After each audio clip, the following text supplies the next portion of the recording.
साथियों, स्वागत है आपका self study classes with Sumit Jain YouTube channel में। तो साथियों, आज का सेशन स्टार्ट हो चुका है। सभी लोग एक बार वीडियो को लाइक कर देंगे और वीडियो को अपने मित्रों तक शेयर जरूर करिएगा, ठीक है। इसी प्रकार से दोस्तों रात्रि 9 बजे अपना ये सेशन होता है। और साथियों, यहां पर आज हम पढ़ने वाले हैं प्रगतिवाद के बारे में, ठीक है। प्रगतिवाद को पढ़ेंगे सभी लोग। दोस्तों ऐप जरूर डाउनलोड कर लें, सेल्फ स्टडी क्लासेस का ऐप आपको जरूर डाउनलोड करना है। सेल्फ स्टडी क्लासेस का ऐप अगर आप डाउनलोड कर लेते हो दोस्तों, तो आपको यहां पर बढ़िया कोर्स लॉन्च किया गया है हिंदी साहित्य का। हिंदी साहित्य का कोर्स दोस्तों मात्र 30 तारीख तक आपको मिलने वाला है 1100 रुपए में, ठीक है। तो इस 1100 के कोर्स में दोस्तों आप एडमिशन ले सकते हो। ये ऑफर सीमित समय के लिए है ना। चाहे टीजीटी पीजीटी वाले हो, पंजाब मास्टर कैडर वाले, या फिर दोस्तों यूकेएलटी, जो भी हमारे साथी हिंदी साहित्य वाले हैं, वो आज ही दोस्तों इस कोर्स में, हिंदी साहित्य के संपूर्ण कोर्स में, जहां पर आपको विस्तृत अध्ययन, जहां पर आपको ट्रिकी वीडियो, जहां पर आपको टॉपिक वाइज टेस्ट भी मिलेंगे और बहुत सारी चीजें यहां पर मिलने वाली हैं, ठीक है। तो दोस्तों ये जरूर ऐप डाउनलोड करें। और आज हम स्टार्ट करेंगे प्रगतिवाद को। प्रगतिवाद को यहां पर पढ़ने वाले हैं। प्रगतिवाद का आधार आपको बताना है। प्रगतिवाद का आधार क्या है, जल्दी से कमेंट में आप लिख दीजिए। प्रगतिवाद का आधार क्या है, फटाक से कमेंट में आपको बताना है क्या माना जाता है प्रगतिवाद का आधार। लिखिए जल्दी से। 4 विकल्प आपके सामने होंगे दोस्तों। पहला विकल्प होगा रहस्यवाद, दूसरा हालावाद, तीसरा होगा दोस्तों प्रकृतिवाद, है ना, और चौथा होगा द्वंद्वात्मक भौतिकवाद। प्रगतिवाद का आधार आपको बताना है। कमेंट में आपका उत्तर जल्दी से आ जाना चाहिए। क्या हो जाएगा स्तुति जी, बताइए क्या है आंसर। गुरुचरण जी, ज्योति जी, प्रगतिवाद का आधार क्या होता है। और प्रगतिवाद का जो आधार होता है वो होता है द्वंद्वात्मक भौतिकवाद।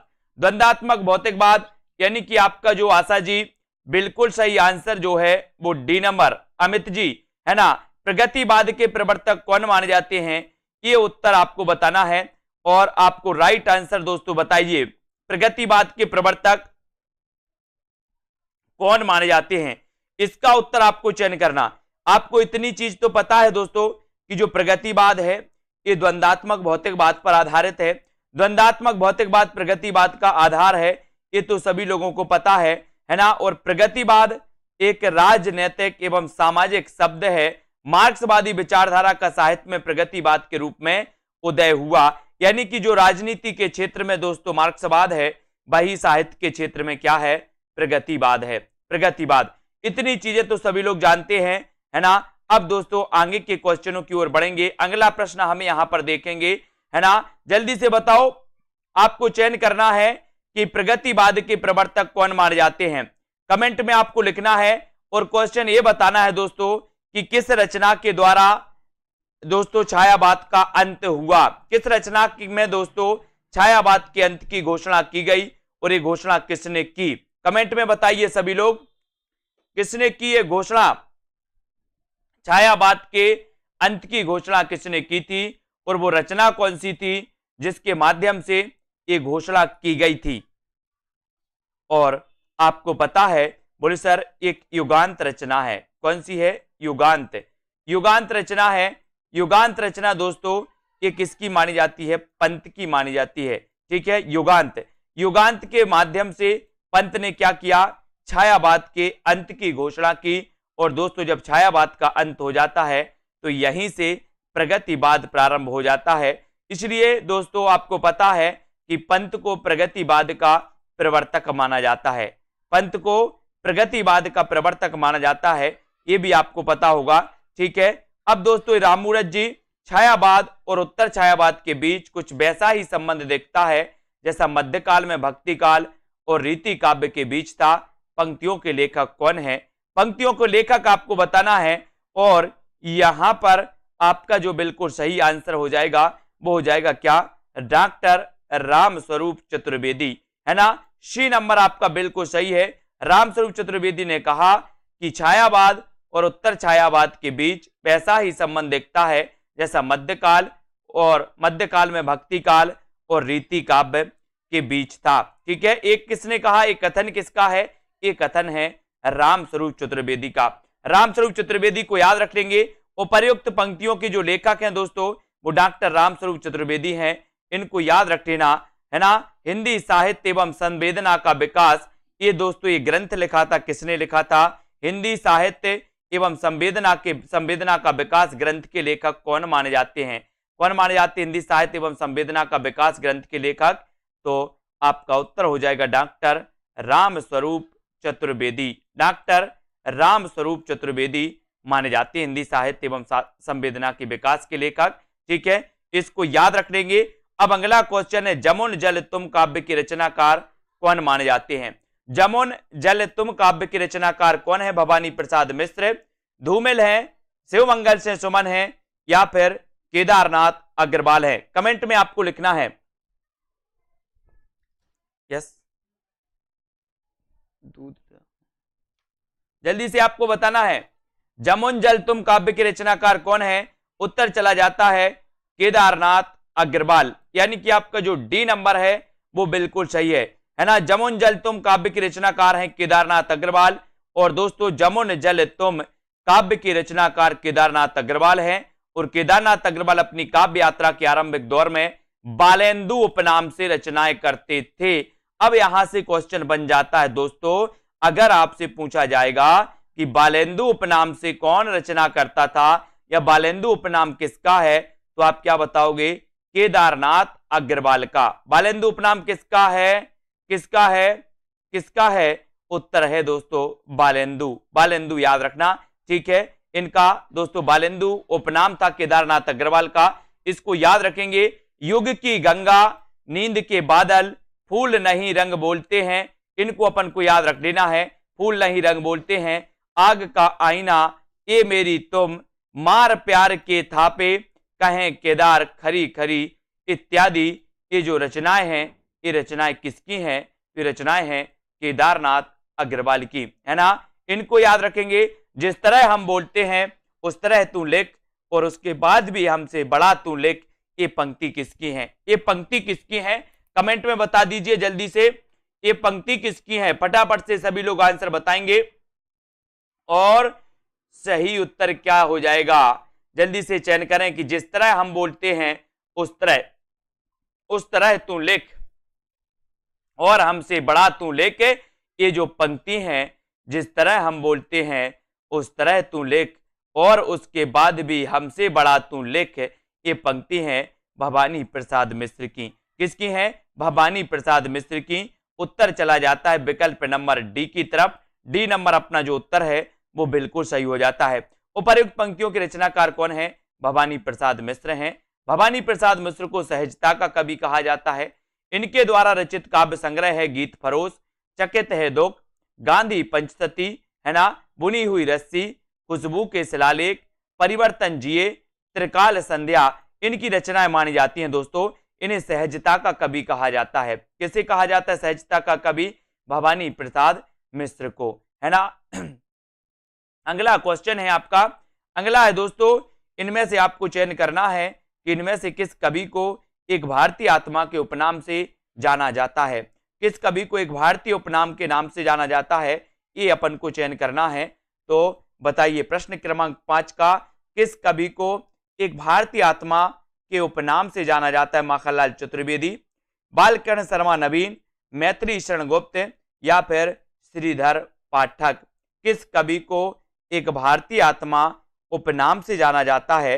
तो बोले सर, अगर भारतीय आत्मा उपनाम की बात करोगे तो वो जाना जाता है माखनलाल चतुर्वेदी को। एक भारतीय आत्मा, है ना, माखनलाल चतुर्वेदी को जाना जाता है दोस्तों। और एक नंबर आपका बिल्कुल सही है। माखनलाल चतुर्वेदी को एक भारतीय दोस्तों आत्मा के नाम से जाना जाता है। इनकी प्रसिद्ध कविता है कैदी और कोकिला। कैदी और कोकिला, है ना, पुष्पकी अभिलाषा, पुष्पकी अभिलाषा। जबकि मैत्री शरण गुप्त को राष्ट्रकवि के नाम से जाना जाता है। तो एक भारतीय आत्मा आपको याद रखना है ना। और कैदी और कोकिला, पुष्पकी अभिलाषा, ये माखनलाल चतुर्वेदी की श्रेष्ठ रचनाओं में इन्हें गिना जाता है। अब अगला क्वेश्चन आपको बताना है। स्तुति जी बताइए, अगला क्वेश्चन बताना है कि हिमक्रीटनी की रचयिता कौन है? हिमक्रीटनी के रचनाकार आपको चयन करना है, तब आपका राइट आंसर। अंश यादव जी, हिमक्रीटनी की रचयिता कौन है? माखनलाल चतुर्वेदी, भवानी प्रसाद मिश्र, मैत्री शरण गुप्त, या फिर नरेंद्र शर्मा। बताइए। हिमकिरीटनी के रचनाकार मैंने आपको कई बार बताया कि हिमकिरीटनी और हिमतरंगिणी ये दो रचनाएं बहुत ही प्रसिद्ध हैं दोस्तों। हिमतरंगिणी के लिए ये माखनलाल चतुर्वेदी की रचना हिमतरंगिणी। हिमतरंगिणी की क्या क्या मिला था? हिमतरंगिणी के लिए मिला था साहित्य अकादमी पुरस्कार। सबसे पहले हिंदी में साहित्य अकादमी पुरस्कार जो मिला था वो मिला था दोस्तों किसे? हिमतरंगिणी रचना के लिए। और हिमतरंगिणी रचना के रचनाकार कौन है? माखनलाल चतुर्वेदी। ठीक है, अब दोस्तों हिमकिरीटनी की बात आती है तो हिमकिरीटनी की रचयिता भी कौन माने जाते हैं? माखनलाल चतुर्वेदी यानी कि आपका उत्तर चला जाता है एक की तरफ। हिमकिरीटनी की रचनाकार राष्ट्रीय काव्यधारा के प्रमुख कवि माखनलाल चतुर्वेदी हैं, अन्य नाम इसके असंगत हो जाएंगे। ठीक है, अगले क्वेश्चन की ओर हम बढ़ेंगे। रामधारी सिंह दिनकर के बारे में आपको बताना है कि रामधारी सिंह दिनकर की काव्य कृति कौन सी है? लोकायतन, कुरुक्षेत्र, आर्यावर्त या फिर उन्मुक्त। रामधारी सिंह दिनकर की काव्य कृति कौन सी है? 4 विकल्प है रामधारी सिंह दिनकर की काव्य कृति, आपको बताना है उत्तर क्या हो जाएगा। रामधारी सिंह दिनकर की काव्य कृति, रामधारी सिंह दिनकर के बारे में अपन पढ़ते हैं कि सर इनकी एक कृति बहुत ही प्रसिद्ध मानी जाती है। वो प्रसिद्ध कृति कौन सी है? तो वो प्रसिद्ध कृति इनकी मानी जाती है रामधारी सिंह दिनकर की उर्वशी, है ना। उर्वशी मानी जाती है दोस्तों। 1961 की ये रचना है और 1961 की इस रचना के लिए 1972 में कौन सा पुरस्कार मिल जाता है? इसे मिल जाता है दोस्तों ज्ञानपीठ पुरस्कार 1972 में। रामधारी सिंह दिनकर की काव्य कृति कौन सी है? तो उत्तर चला जाता है कुरुक्षेत्र, है ना। कुरुक्षेत्र, परशुराम की यात्रा, उर्वशी, है ना, रश्मि रथी, ये रचनाएं मानी जाती हैं दिनकर जी की। तो उत्तर कहां चला जाता है? विकल्प नंबर बी की तरफ। कुरुक्षेत्र रामधारी सिंह दिनकर की काव्य कृति है। रामधारी सिंह दिनकर राष्ट्रीय सांस्कृतिक धारा के कवि है। इनको समय सूर अथवा अधेर का कवि कहा जाता है। दिनकर को उर्वशी महाकाव्य के लिए 1972 ईस्वी में भारतीय ज्ञानपीठ पुरस्कार प्रदान किया गया, है ना। और इनके द्वारा रचित प्रमुख कृतियां इस प्रकार से दोस्तों रेणुका, होंकार, रसबंती, द्वंद्व गीत, रश्मि रथी, दिल्ली और नीम के पत्ते, ये रचनाएं मानी जाती हैं। जबकि लोकायतन पंत जी का महाकाव्य है ना। आर्यावर्त मोहनलाल महतो योगी की तथा उन्मुक्त सियाराम शरण गुप्त की रचनाएं हैं। प्रगतिवाद के संदर्भ में इनमें से एक कथन सही नहीं है। वह कथन कौन सा है? वो कथन आपको चयन करना है। कौन सा कथन प्रगतिवाद के संबंध में सही नहीं है? चयन करिए। ये 4 विकल्प हैं, कथन भी आपके पास है, इस कथन का आपको चयन करना है।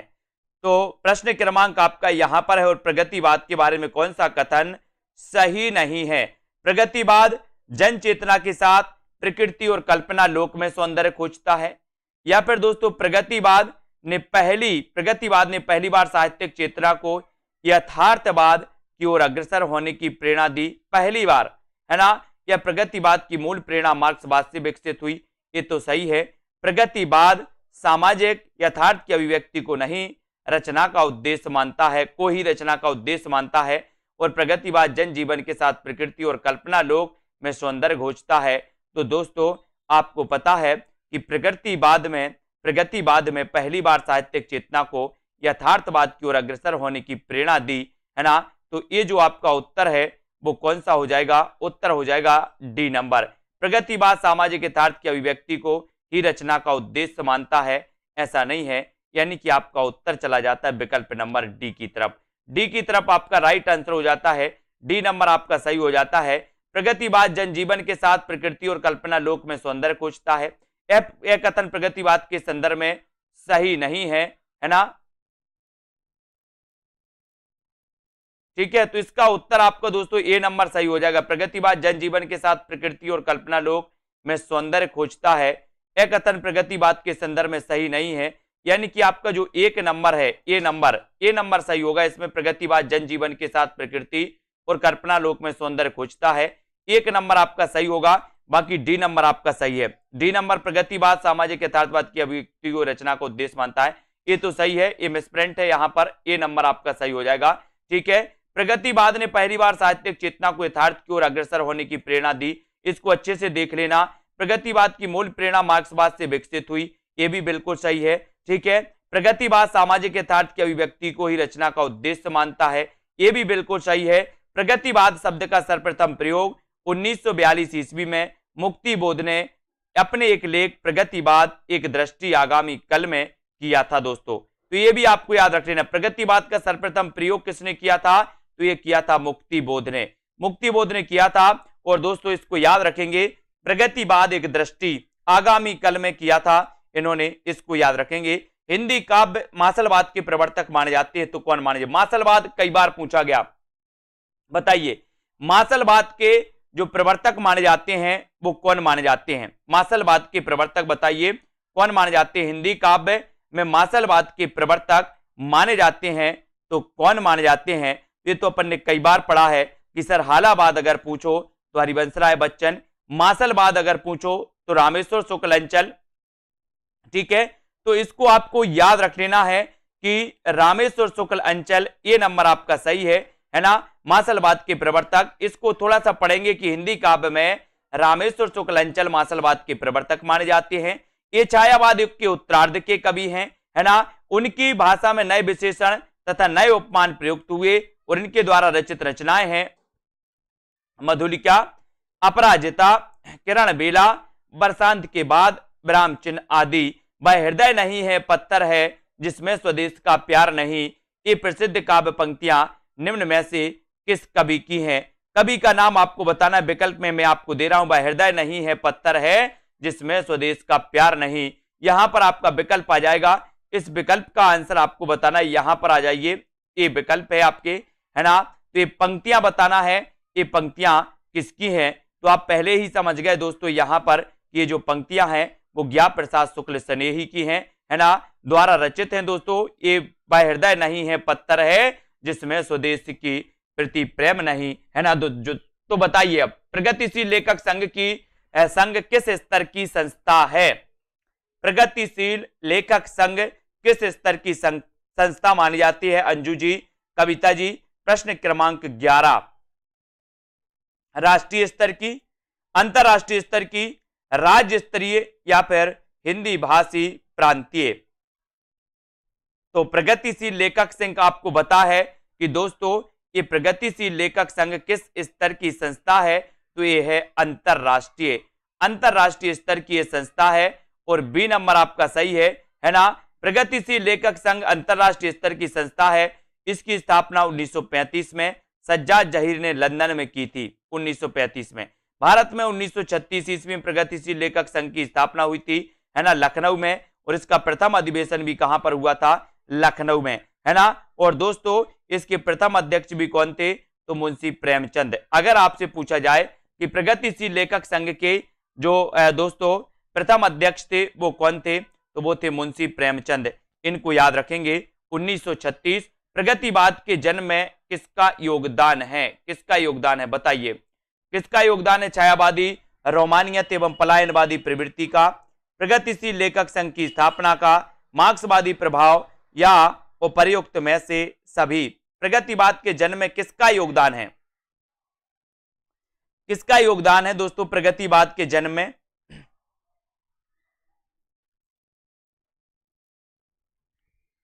सभी लोग बताएंगे।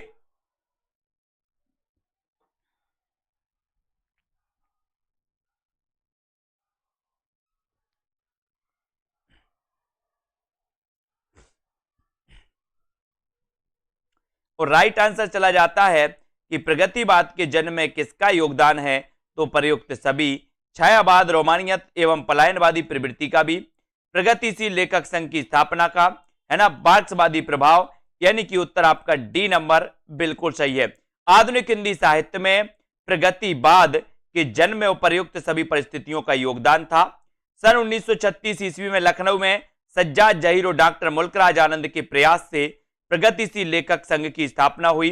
प्रगतिशील लेखक संघ में मार्क्सवादी या साम्यवादी विचारधारा से प्रभावित होकर काव्य रचना करने वाले कवि शामिल थे दोस्तों, मार्क्सवादी या साम्यवादी। ठीक है, अगला क्वेश्चन है, आपको बताना है मैं उस जनपद का कवि हूं, काव्य रचना किस कवि की है? मैं उस जनपद का कवि हूं।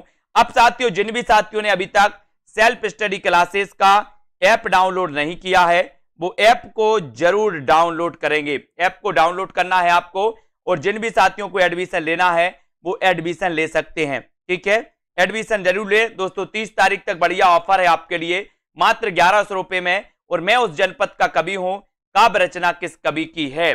तो किस कवि की है? तो ये आपका उत्तर हो जाएगा, मैं उस जनपद का कवि हूं, यानी कि आपका राइट आंसर हो जाएगा त्रिलोचन। त्रिलोचन यानी सी नंबर, ठीक है, सी आपका सही हो जाएगा। मैं उस जनपद का कवि हूं, काव्य रचना के रचनाकार त्रिलोचन है। धरती मिट्टी की बारात, है ना, मिट्टी की बारात दो लोगों की है दोस्तों, दो कवियों की है। एक तो शिवमंगल से सुमन की भी रचना मिट्टी की बारात है, और त्रिलोचन की भी रचना मिट्टी की बारात है। अब कंफ्यूज नहीं होना यहां पर, नहीं तो कहीं पर आपको मिल जाए बोले मिट्टी की बारात के रचनाकार कौन है, तो आपको याद रख लेना कि मिट्टी की बारात त्रिलोचन जी की भी रचना है, और दोस्तों शिवमंगल से सुमन की भी रचना है, ठीक है। तो मिट्टी की बारात याद रख लेना। नागार्जुन की प्रमुख रचनाओं में युगधारा, है ना, सतरंगी पंखों वाली, भस्मांकुर, तुमने कहा था, प्यासी पथराई आंखें, केदारनाथ अग्रवाल की रचनाएं हैं। ये अपूर्वा, युग की गंगा, नींद के बादल और आग का आईना, ये केदारनाथ अग्रवाल की हैं, है ना।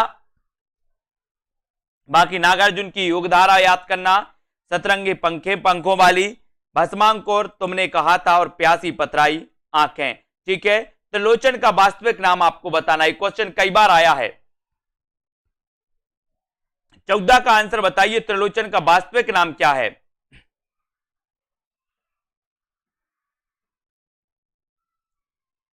है ना, उत्तर बताना है, त्रिलोचन का वास्तविक नाम क्या है? उत्तर है वासुदेव सिंह। वासुदेव सिंह, यानी कि आपका एक नंबर जो है, एक नंबर आपका ये वासुदेव सिंह बिल्कुल सही हो जाएगा। त्रिलोचन जी का वास्तविक नाम था सतीश जी, ठीक है। त्रिलोचन का वास्तविक नाम वासुदेव से था, इनका उपनाम त्रिलोचन था। मुक्तिबोध ने त्रिलोचन को अवध का किसान कवि कहा है। ये क्वेश्चन बहुत ही बढ़िया बनता है यहां पर कि त्रिलोचन को अवध का किसान कवि किसने कहा? अवध का किसान कवि कहा मुक्तिबोध ने, किसे? त्रिलोचन को। या अवध का किसान कवि किसे कहा जाता है? तो आप लगा देना त्रिलोचन, है ना, जिनका की वास्तविक नाम था वासुदेव। और इनके द्वारा रचित काव्य ग्रंथ धरती, गुलाब और बुलबुल, दिगंत, ताप के ताए हुए दिन, ताप के ताए हुए दिन, त्रिलोचन, है ना, शब्द, उस जनपद का कवि हूं, अर्घान, है ना, अर्धान दोस्तों, और तुम्हें सौंपता हूं, फूल नाम है एक, अन कहनी भी कुछ कहनी है, अन कहनी भी कुछ कहनी है। ये दोस्तों त्रिलोचन की रचनाएं मानी जाती हैं, जिन्हें की अवध का कवि कहा जाता है। अमिता जी, अवध का कवि कहा जाता है इन्हें।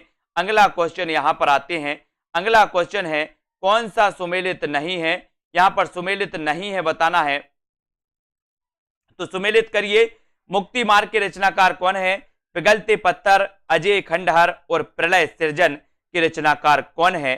तो बताइए कौन सी सुमेलित नहीं है?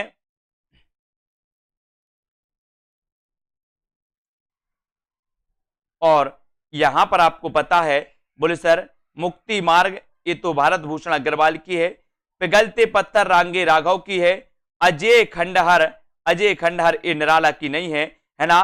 प्रलय सृजन ये शिवमंगल से सुमन की है, तो बिल्कुल सही है। लेकिन अजय खंडहर दोस्तों ये रांगे राघव की रचना मानी जाती है ना। मुक्ति मार्ग के रचनाकार कौन है? तो मुक्ति मार्ग आपको पता है कि मुक्ति मार्ग के रचनाकार तो कौन है? भारत भूषण अग्रवाल। पिघलते पत्थर की रचनाकार रांगे राघव, बिल्कुल सही है। अजय खंडहर की रचनाकार रांगे राघव हैं। और दोस्तों प्रलय सृजन ये शिवमंगल से सुमन की रचना है, ठीक है। इनमें से कौन सी नागार्जुन द्वारा रचित नहीं है? नागार्जुन द्वारा रचित कौन सी रचना है जो नागार्जुन द्वारा रचित नहीं है? पाषाणी, चंदना, या फिर ये चार विकल्प हैं, चार में से आप लोग चयन करिए, उत्तर क्या हो जाएगा इसका सही? कौन सी नागार्जुन द्वारा रचित नहीं है बताइए। पाषाणी नहीं है, रविंद्र के प्रति, चंदना, या फिर कला और बूढ़ा चांद। कौन सी रचना है जो दोस्तों नागार्जुन की नहीं है? ये आपको बताना है।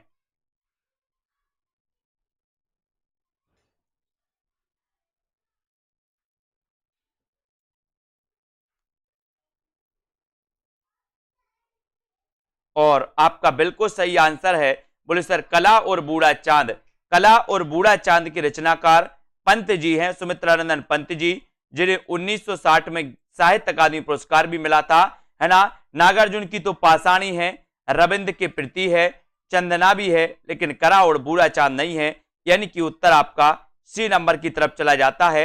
कला और बूढ़ा चांद नागार्जुन द्वारा रचित नहीं बल्कि ये पंत द्वारा रचित है दोस्तों। इस कृति पर 1960 में इन्हें साहित्य अकादमी पुरस्कार मिला था, है ना। जबकि बादल को घिरते देखा, पाषाणी, सिंदूर तिलकित, भाल, तुम्हारी दंतुरिन मुस्कान, चंदना, पांच पूत भारत माता के, है ना, रविंद्र के प्रति, कालिदास, हरिजन गाथा, अकाल और उसके बाद और नागार्जुन द्वारा रचित ये रचनाएं मानी जाती है। हरिजन गाथा भी दोस्तों नागार्जुन की है ना। रविंद्र के प्रति, कालिदास ये भी मानी जाती है। अगला क्वेश्चन है, कबीर के उपरांत हर विध्वंसकारी और जन विरोधी शक्ति को सर्वाधिक खुली चुनौती देने वाले साहित्यकार जो थे वो कौन थे? बताइए कौन थे? कबीर के उपरांत हर विध्वंसकारी और जन विरोधी शक्ति को सर्वाधिक खुली चुनौती देने वाले साहित्यकार हैं तो कौन है? निराला, नागार्जुन, दिनकर या फिर हरिऔध?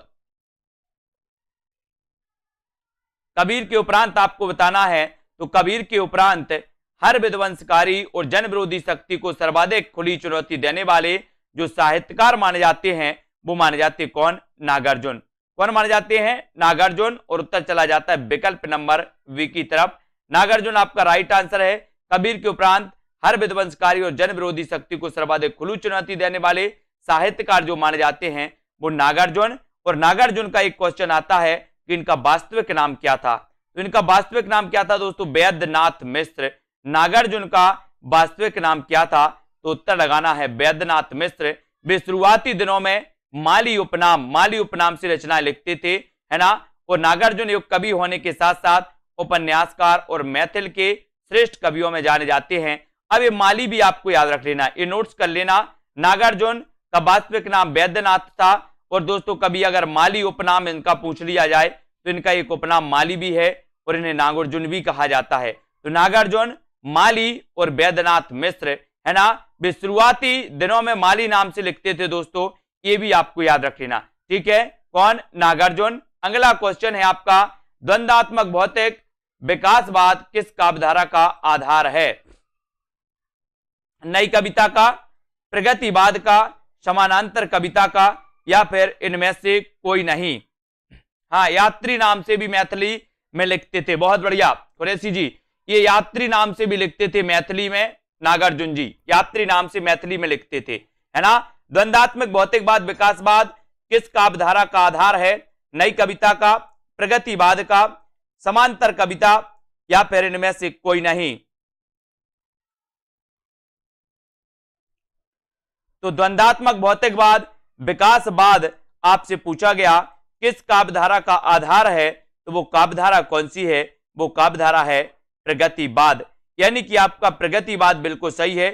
शोषण का विरोध, है ना, प्रगतिवादी काव्य की सबसे बड़ी विशेषता है, शोषण का विरोध किया गया इसमें। इसके अनुसार किसान और मजदूर एक होकर अपने ऊपर होने वाले सामंतों और पूंजीपतियों के अत्याचार का विरोध करेंगे। प्रगतिवादी काव्यधारा में शोषितों की दीनता का चित्रण, शोषक वर्ग के प्रति घृणा, क्रांति की भावना एवं द्वंद्वात्मक भौतिकवाद, विकासवाद आदि की विशेषताओं के दर्शन इसमें मिलते हैं, है ना। इसको अपन ने याद किया। अगले क्वेश्चन की ओर बढ़ेंगे। अगला जो अपना प्रश्न है साथियों वो इस प्रकार से है, प्रगतिवाद के अंतर्गत आपको बताना है कौन सा विचार अमान्य है। कौन सा विचार अमान्य है, ये उत्तर आपको बताना है। यथार्थवाद, रूपवाद, समाजवाद या फिर दोस्तों पदार्थवाद। प्रगतिवाद के अंतर्गत कौन सा रूप अमान्य है, कौन सा विचार अमान्य है, ये आपको चयन करना है। सभी लोग लाइक जरूर कर देना। साथियों सेल्फ स्टडी क्लासेस में हिंदी साहित्य के कोर्स से आपको याद रख लेना है, ठीक है ना। ये हिंदी साहित्य के कोर्स में दोस्तों आप एडमिशन ले सकते हैं मात्र 1100 रुपए में 30 तारीख तक, ठीक है। और प्रगतिवाद के अंतर्गत कौन सा विचार अमान्य है, तो उत्तर चला जाता है रूपवाद, यानी कि बी नंबर आपका बिल्कुल सही है, रूपवाद। प्रगतिवाद का सैद्धांतिक आधार मार्क्स का द्वंद्वात्मक भौतिकवाद है। राजनीति के क्षेत्र में जो समाजवाद है या साम्यवाद है तथा यथार्थवाद या पदार्थवाद है, साहित्य के क्षेत्र में वही प्रगतिवाद है ना। प्रगतिवाद काल में निम्नलिखित वर्ग के जीवन की प्रतिष्ठा हुई। इस युग के कवि जीवन के यथार्थ धरातल पर अवतीर्ण कर समाज के यथार्थ जीवन को देखता है और उसी को अभिव्यक्त करता है। प्रगतिवादी है ना। प्रगतिवादी कवि आत्मा परमात्मा की सृष्टि एवं जन्मांतर में विश्वास नहीं करता। वह प्रारंभ से ही अंधविश्वास और रूढ़ियों और परंपराओं का विरोध करता चला आ रहा है। कौन?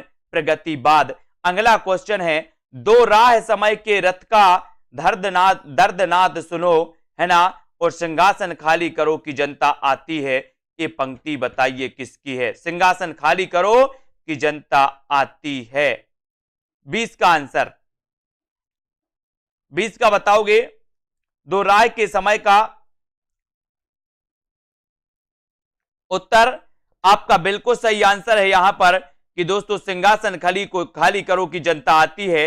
ये रामधारी सिंह दिनकर द्वारा उद्धृत जो पंक्तियां हैं दोस्तों बहुत ही महत्वपूर्ण हैं, कई बार एग्जाम में पूछी गई, है ना। दो राह समय के रथ का दर्दनाद सुनो, रामधारी सिंह दिनकर। तुमको पीड़ा में ढूंढा, तुमको ढूंढेगी पीड़ा। बहुत बढ़िया। तुमको पीड़ा में ढूंढा, तुमको पीड़ा में ढूंढा, तुमको ढूंढेगी पीड़ा। महादेवी वर्मा की पंक्ति, है ना। चित्रमय किरणा अधूरी सकी वो मुझसे कहकर जाते। ये मैथिली शरण गुप्त की मानी जाती है ना। दिनकर की काव्य रचना नहीं है तो कौन सी नहीं है? ओंकार, कुरुक्षेत्र, उर्वशी या फिर त्रिधारा। दिनकर की काव्य रचना कौन सी नहीं है? प्रश्न क्रमांक 21 का आंसर आपको बताना है।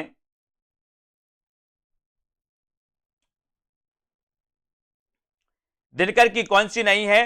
तो अपन ने पढ़ा है कि सर ओंकार तो दिनकर की है, कुरुक्षेत्र भी दिनकर की है, उर्वशी के रचनाकार भी दिनकर हैं, लेकिन ये त्रिधारा तो ये बोले सर सुभद्रा कुमारी चौहान की है। त्रिधारा किसकी है? सुभद्रा कुमारी चौहान की। ओंकार, रश्मि, कुरुक्षेत्र, है ना, ये दिनकर की मानी जाती हैं। और दोस्तों दिनकर की अन्य रचनाओं में कुरुक्षेत्र, परशुराम की प्रतीक्षा, उर्वशी, रश्मिरति, नील कुसुम, रेणुका, ओंकार आदि ये दिनकर की गद्य रचनाएं हैं।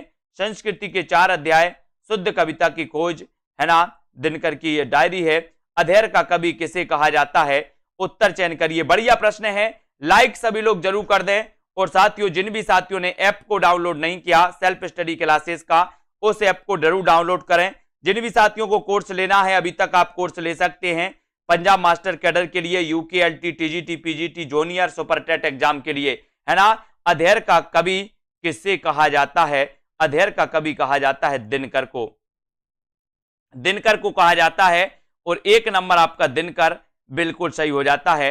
राष्ट्रीय सांस्कृतिक काव्यधारा के सबसे सशक्त कवि रामधारी सिंह दिनकर को अधेर का कवि कहा जाता है।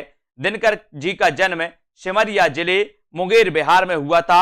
आप बिहार सरकार के अधीन सब रजिस्ट्रार, राज्यसभा के सदस्य, भागलपुर विश्वविद्यालय के उपकुलपति जो दोस्तों आप रह चुके हैं, इनके बारे में अपन को याद रखना है। अगले प्रश्न की ओर हम चर्चा करेंगे कि प्रगतिवाद में किस विचारधारा का उदय माना जाता है? बताइए। सरल क्वेश्चन और बढ़िया क्वेश्चन है दोस्तों। प्रगतिवाद में किस विचारधारा का उदय माना जाता है? बिल्कुल, इन्हें अनल का कवि भी कहा जाता है, अधेर का कवि भी कहा जाता है। रामधारी सिंह दिनकर को, है ना, आग और राख का कवि भी कहा जाता है। और प्रगतिवाद में किस विचारधारा का उदय माना जाता है? मार्क्सवाद का, प्रयोगवाद का, छायावाद का या फिर जनवाद? प्रगतिवाद में किस विचारधारा का उदय माना जाता है? तो अपन ने कई बार पढ़ा है कि सर प्रगतिवाद में मार्क्सवाद का उदय माना जाता है। और उत्तर चला जाता है विकल्प नंबर 1 की तरफ। ये नंबर आपका सही है। प्रगतिवाद में मार्क्सवाद विचारधारा का उदय माना जाता है। इस समाज को शोषक व शोषित वर्ग 2 वर्गों में बांटता है। हिंदी साहित्य में प्रगतिवाद सन 1936 ईस्वी से 1943 ईस्वी तक माना जाता है दोस्तों। और 1936 में लखनऊ में मुंशी प्रेमचंद की अध्यक्षता में पहला सम्मेलन नागार्जुन, केदारनाथ अग्रवाल, रामविलास शर्मा, नामवर सिंह आदि इस वाद के प्रमुख साहित्यकार भी रहे हैं प्रगतिवाद के, है ना। अगला क्वेश्चन है कि हिंदी साहित्य में प्रगतिवाद का उदय कब से माना जाता है? बताइए। 4 विकल्प हैं। हिंदी साहित्य में प्रगतिवाद का उदय आपको बताना है, तब आपका राइट आंसर क्या होगा? हिंदी साहित्य में प्रगतिवाद का उदय आपको चयन करना है कि प्रगतिवाद का उदय कब से माना जाता है। और यहां पर अपन ने ऊपर ही पढ़ा है कि सर प्रगतिवाद की बात करते हो तो 1936 से लेकर के 1943 का जो काल था वो क्या था, प्रगतिवाद का काल था। और उत्तर आपका बी नंबर बिल्कुल सही है, प्रगतिवाद में। ठीक है, हिंदी साहित्य में प्रगतिवाद का उदय 1936 ईस्वी से माना जा सकता है। और सन 1936 ईस्वी में लखनऊ में प्रेमचंद की अध्यक्षता में प्रगतिशील लेखक संघ का एक सम्मेलन हुआ। इसी सम्मेलन से प्रगतिशील साहित्य का प्रारंभ स्वीकार किया गया और धूमेल, नागार्जुन, त्रिलोचन, केदारनाथ अग्रवाल, मुक्तिबोध, सर्वेश्वर दयाल सक्सेना, रघुवीर सहाय इत्यादि प्रमुख प्रगतिशील लेखक भी माने जाते हैं, है ना। अगला क्वेश्चन है दोस्तों कि लखनऊ में आयोजित प्रगतिशील लेखक संघ के प्रथम अधिवेशन के अध्यक्ष कौन थे, बताइए। लखनऊ में आयोजित प्रगतिशील लेखक संघ के जो प्रथम अध्यक्ष थे वो कौन थे, बताइए, कमेंट लिखिए इसका। और यहां पर आपका बिल्कुल सही आंसर है कि सर 1936 में जो लखनऊ में प्रथम प्रगतिशील सम्मेलन हुआ था उसके अध्यक्ष थे कौन, प्रेमचंद। कौन थे, प्रेमचंद। सन 1935 ईस्वी में एम फास्टर के सभापतित्व में प्रोग्रेसिव राइटर्स एसोसिएशन नामक अंतरराष्ट्रीय संस्था का प्रथम अधिवेशन पेरिस में हुआ। इसके पश्चात सन 1936 में सज्जाद जहीर और डॉक्टर मुल्कराज आनंद के प्रयत्नों से भारत में मुंशी प्रेमचंद की अध्यक्षता में प्रगतिशील लेखक संघ का प्रथम अधिवेशन भी हुआ। इसको आपको याद रख लेना। ठीक है, अबे सुनबे गुलाब भूल मत घर पाई खुशबू रंगो आब, ये पंक्ति किसकी है, ये पंक्ति आपको बताना है। उत्तर क्या हो जाएगा, लाइक जरूर करिए सभी लोग, लाइक करिए जल्दी से। अबे सुनबे गुलाब भूल मत कर, है ना, भूल मत घर पाई खुशबू रंगो आब, ये पंक्तियां बताना है। संबंध है तो किससे है, प्रगतिवाद से है, प्रयोगवाद से है, या फिर दोस्तों समानांतर कविता से। तो ये भूल मत घर पाई खुशबू रंगो आब, ये प्रगतिवाद से है। और उत्तर एक नंबर आपका बिल्कुल सही है, ये नंबर आपका सही है। ठीक है, टीजीटी पीजीटी के लिए दोस्तों जल्द ही 125 प्रश्नों के मॉडल टेस्ट पेपर लॉन्च हो रहे हैं। जिन भी साथियों को दोस्तों मॉडल टेस्ट पेपर में एडमिशन लेना है वो ले सकते हैं, जल्द ही लॉन्च होंगे। 125 में से आप प्रगतिवादी कवि हैं, तो प्रगतिवादी कवि कौन है आपको कमेंट में लिखना है, जल्दी से लिखिए। प्रगतिवादी कवि कौन माने जाते हैं, जयशंकर प्रसाद, मुक्तिबोध, केदारनाथ अग्रवाल या फिर हरिवंश राय बच्चन। ये आपके दोस्तों 27वां प्रश्न है, कल अपन ने यहां तक पढ़ लिया था। अब आपको चयन करना है, उत्तर आपको बताना है कि कौन प्रगतिवादी कवि हैं। लिखिए सभी लोग, 4 विकल्प हमारे सामने मौजूद हैं, 4 में से आपको आंसर का चयन करना है, प्रगतिवादी कवि बताना है। और यहां पर आपका राइट आंसर जो हो जाएगा दोस्तों वो हो जाएगा क्या, केदारनाथ अग्रवाल। केदारनाथ अग्रवाल के दोस्तों इनके बारे में पढ़ा होगा आपने कि केदारनाथ अग्रवाल जो हैं ये प्रगतिवादी कवि माने जाते हैं। दोस्तों इसके पहले हमने प्रगतिवाद के बारे में पढ़ा कि प्रगतिवाद मार्क्सवाद से प्रभावित माना जाता है ना। और प्रगतिवादी दोस्तों आपने आलोचक पढ़े होंगे एक रामविलास शर्मा, है ना। और प्रगतिवाद में दोस्तों अपन ने देखा कि प्रगतिवाद के जो प्रवर्तक माने जाते हैं वो कौन माने जाते हैं, सुमित्रानंदन पंत।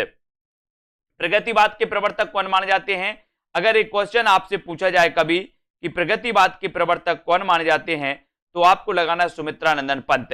ठीक है, और केदारनाथ अग्रवाल प्रगतिवादी कवि हैं, इनके द्वारा रचित कृतियां युग की गंगा, नींद के बादल, फूल नहीं रंग बोलते हैं, आग का आईना और अपूर्वा, ये सारी की सारी जो रचनाएं हैं दोस्तों ये क्या मानी जाती हैं, ये प्रगतिवादी कवि की रचनाएं मानी जाती हैं, प्रगतिवादी कवि यानी कि केदारनाथ अग्रवाल की। ठीक है, फिर इसके बाद जो अपना अगला क्वेश्चन होगा वो इस प्रकार से आपको यहां पर बताना है कि प्रगतिवाद के प्रमुख कवि कौन नहीं है, बताइए।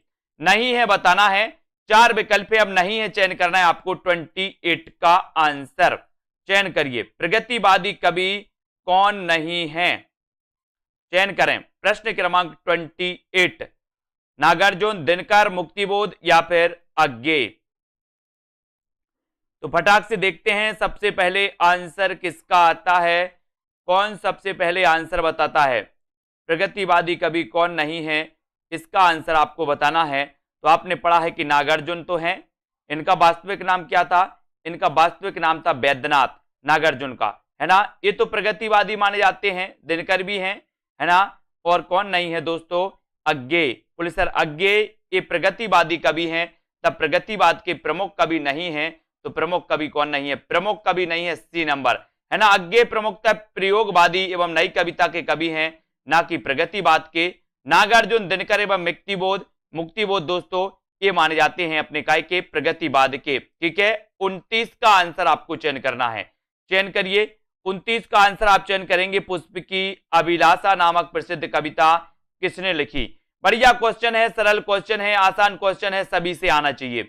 बताइए, तो पुष्प की अभिलाषा नामक प्रसिद्ध कविता किसने लिखी? 29 का ये उत्तर आपको चयन करना है। किसने लिखी पुष्प की अभिलाषा? करिए चयन, और यहां पर आपका बिल्कुल सही आंसर हो जाएगा। बात पुष्प की अभिलाषा की हुई है, तो पुष्प की अभिलाषा नामक प्रसिद्ध जो कविता है, ये कविता किसने लिखी? तो ये लिखी है किसने? माखनलाल चतुर्वेदी ने। माखनलाल चतुर्वेदी, यानी कि आपका उत्तर चला जाता है विकल्प नंबर 1 की तरफ। ये नंबर आपका बिल्कुल सही हो जाता है। ठीक है, माखनलाल चतुर्वेदी ने ये दोस्तों लिखी है, इसको याद रख लेना। माखनलाल चतुर्वेदी द्वारा लिखित ये पुष्प की अभिलाषा कविता सभी लोगों को लगभग पता है।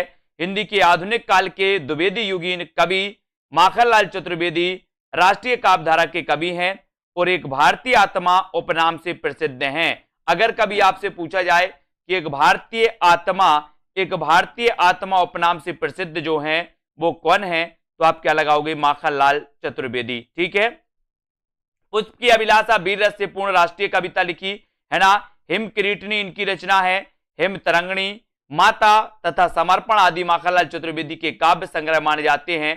कुमकुम, रश्मि रेखा, अपलक, क्वासी, हम बिस्पाई जन्म के, विनोबा स्तबंध तथा उर्मिला, ये बालकृष्ण शर्मा नवीन की रचनाएं मानी जाती हैं। ठीक है, और आपको पता है मिलन, पथिक, मानसी, स्वप्न, कविता कौमुदी आदि ये रामनरेश त्रिपाठी की रचनाएं हैं। ठीक है, गंगा अवतरण, उद्धव शतक, हरिश्चंद्र, है ना, हिंडोला, श्रृंगार लहरी, कल काशी, उद्धव शतक, ये सारी की सारी रचनाएं किसकी हैं दोस्तों? ये मानी जाती जगन्नाथ दास रत्नाकर की। ठीक है, ये सारी रचनाएं आपको पढ़ना है। अब आपको बताना मौर्य विजय किसकी रचना है? मौर्य विजय की रचनाकार कौन है? ये क्वेश्चन तो कई बार आया है, चयन करना है आपको। मौर्य विजय किसकी रचना है? मैथिली शरण गुप्त की, सियाराम शरण गुप्त की, या फिर श्याम नारायण पांडे, या इनमें से कोई नहीं। मौर्य विजय के रचनाकार कौन है? प्रश्न क्रमांक 30। और यहां पर मौर्य विजय की बात हो रही है, मौर्य विजय किसकी रचना है? उत्तर चला जाता है सियाराम शरण गुप्त। सियाराम शरण गुप्त, यानी कि आपका बी नंबर बिल्कुल सही है। मौर्य विजय के रचनाकार कौन है? सियाराम शरण गुप्त हैं। बी आपका बिल्कुल सही आंसर। ठीक है, मौर्य विजय के बारे में, मौर्य विजय सियाराम शरण गुप्त की कृति है और इनकी अन्य रचनाओं में पाथे इनकी रचना है, गोद और नारी, अंतिम आकांक्षा, गोपिका, बापू, अनाथ, आद्रा और विषाद, है ना, ये रचना इनकी मानी जाती हैं दोस्तों। किसकी? सियाराम शरण गुप्त की। और मौर्य विजय एक कई बार एग्जाम में पूछी गई। ठीक है, तो आपका उत्तर बी की तरफ चला जाता है। प्रगतिशील लेखक संघ की स्थापना कब की गई?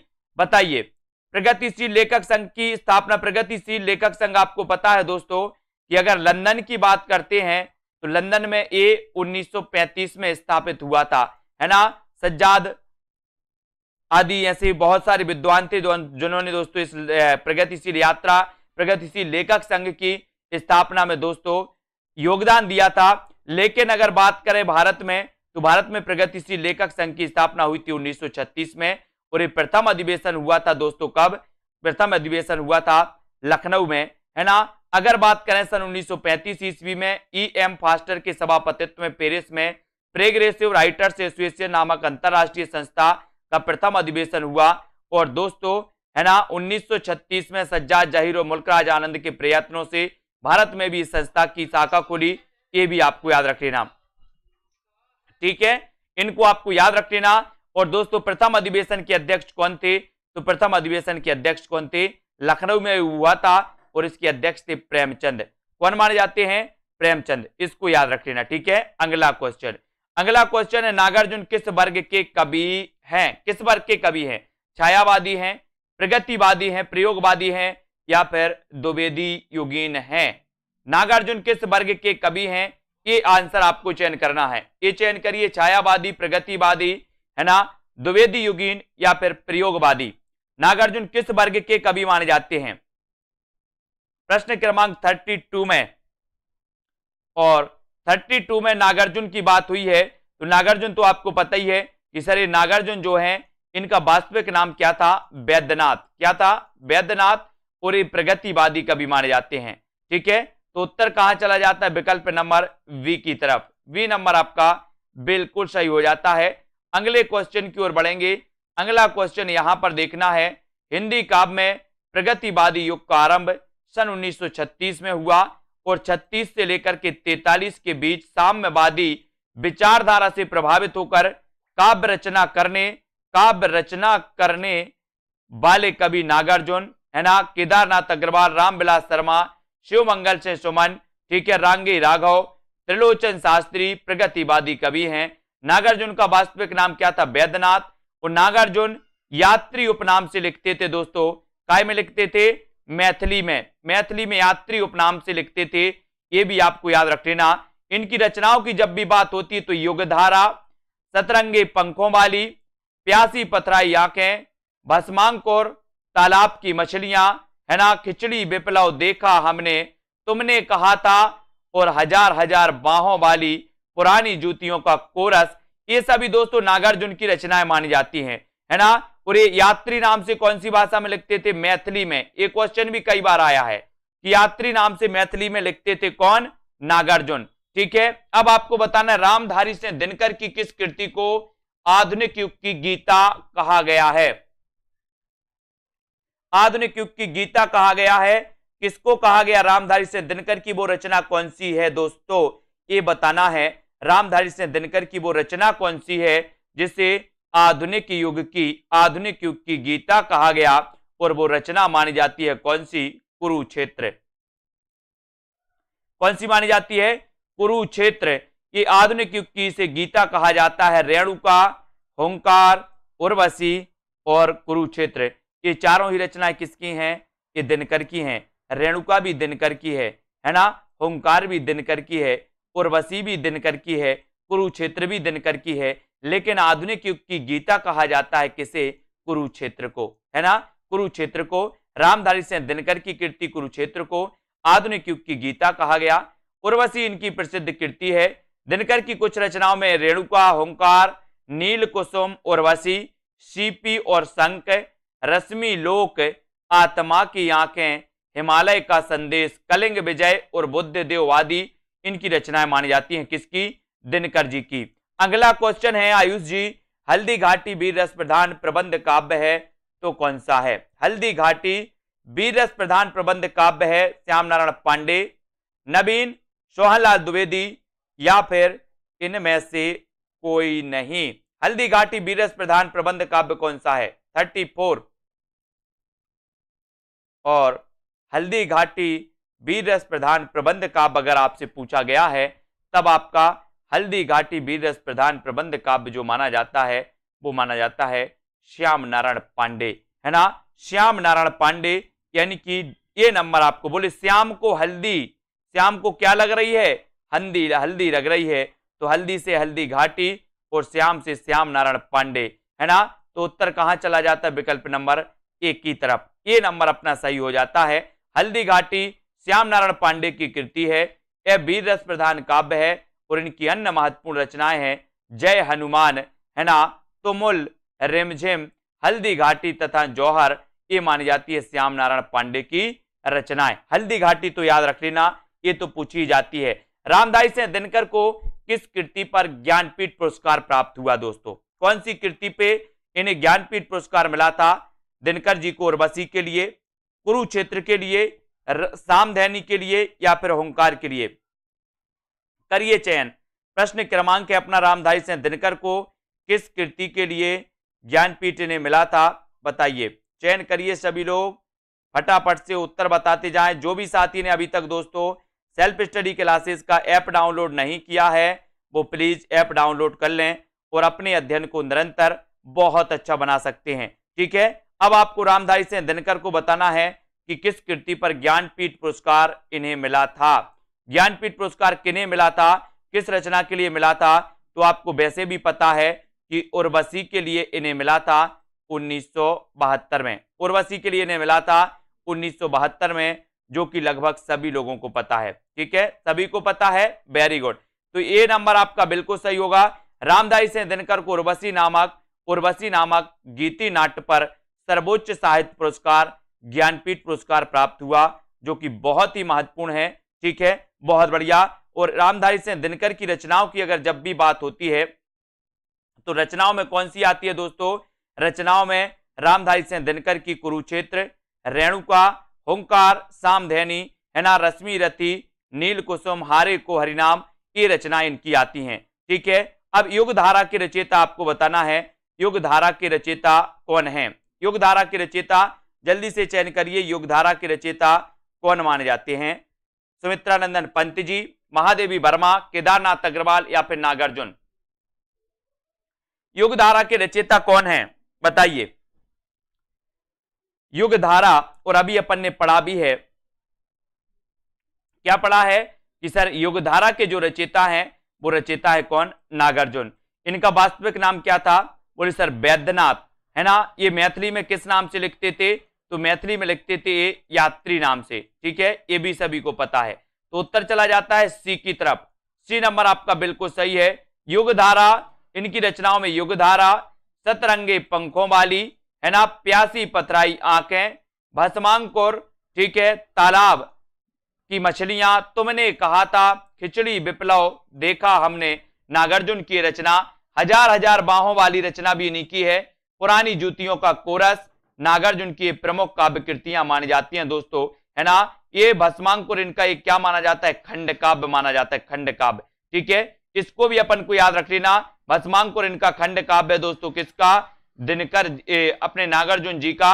अब यहां पर काव्य संग्रहों के साथ सुमेलित करना है, तो ये सुमेलित करना है आपको, कूट भी नीचे दिया है, कूट में से चयन करिए और सुमेलित करिए कि फूल नहीं रंग बोलते के रचनाकार कौन है, बुनी हुई रस्सी के रचनाकार कौन है, या फिर युगधारा के रचनाकार कौन है।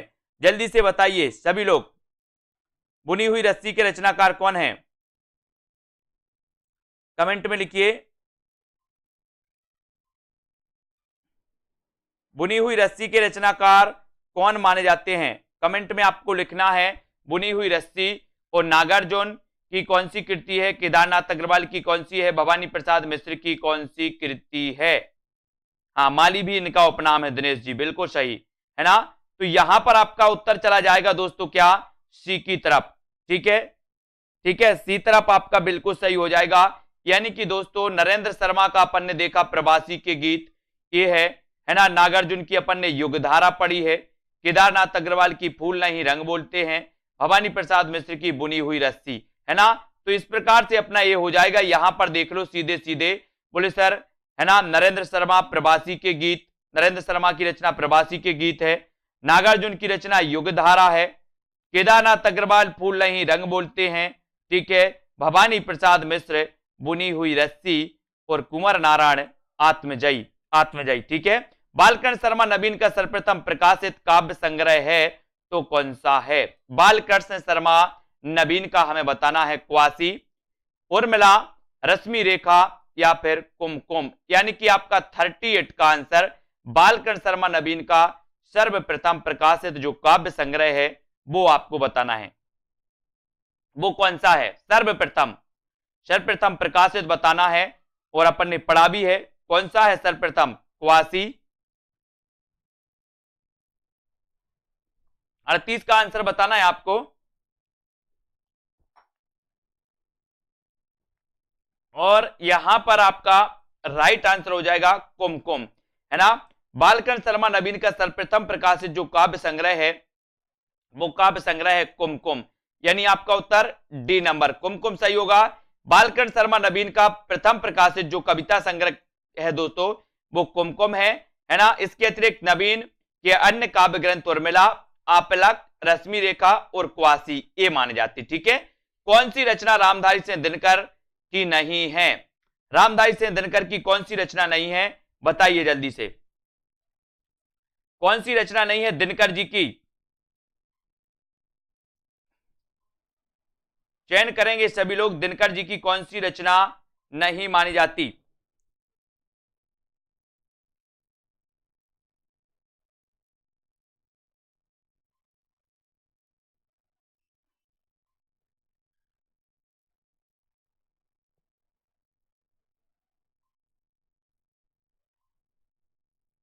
तो यहां पर रामधारी सिंह दिनकर की जब बात होती है तो इनकी रचना नहीं है अध्यात्म चिंतन।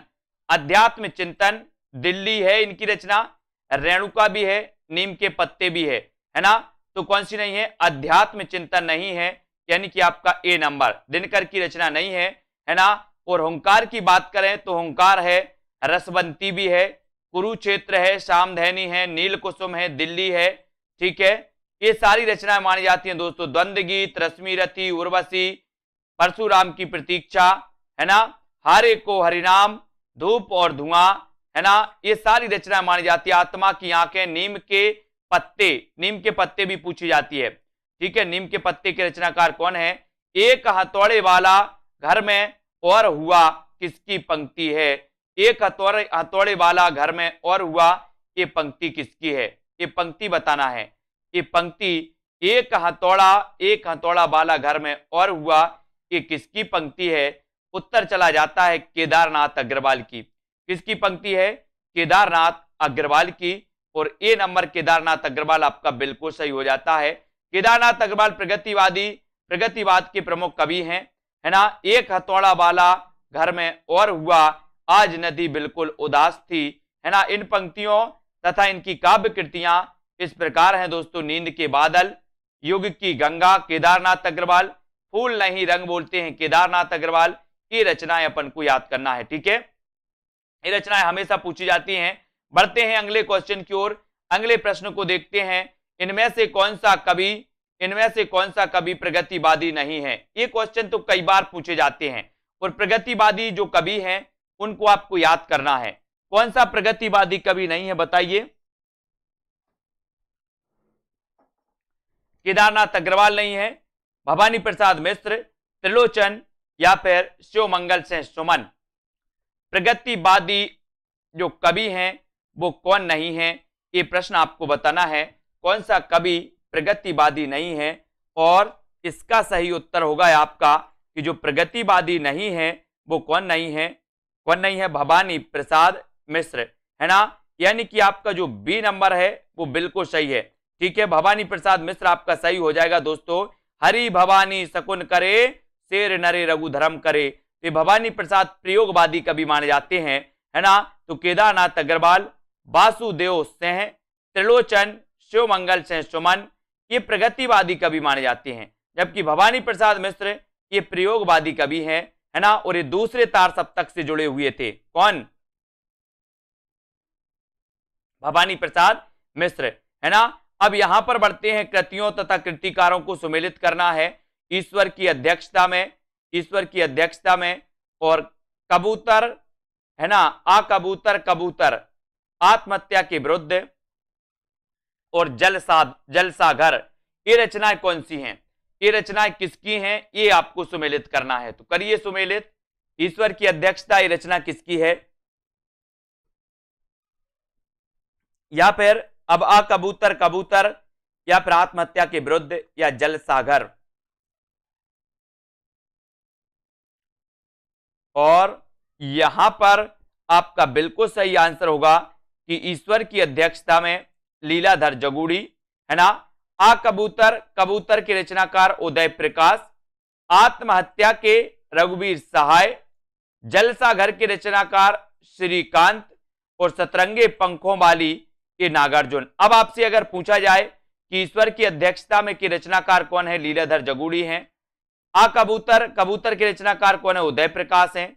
आत्महत्या के विरुद्ध के रचनाकार कौन है, रघुवीर सहाय, है ना। जलसाघर के रचनाकार कौन है, तो श्रीकांत हैं। सतरंगे पंखे वाली की रचना किसने की, तो वो की नागार्जुन ने। ये रचनाएं आपको याद करना है, ये हमेशा पूछी जाएंगी। हालाबाद के प्रवर्तक कौन है, ये क्वेश्चन तो अभी पूछा गया था पंजाब मास्टर गाइडर में। हालाबाद के प्रवर्तक कौन है बताइए। कौन माने जाते हैं दोस्तों, मासलवाद और हालाबाद ये दो चले थे। अब मासलवाद तो आपको पता है रामेश्वर शुक्ल अंचल हैं, लेकिन हालाबाद आपसे पूछा गया तो हालाबाद के प्रवर्तक कौन है? नरेंद्र शर्मा, रामेश्वर शुक्ल अंचल, जगदीश गुप्त या फिर हरिवंश राय बच्चन। हालाबाद के प्रवर्तक कौन माने जाते हैं? ये उत्तर आपको चयन करना है, सभी लोग चयन करेंगे उत्तर को। हालाबाद के प्रवर्तक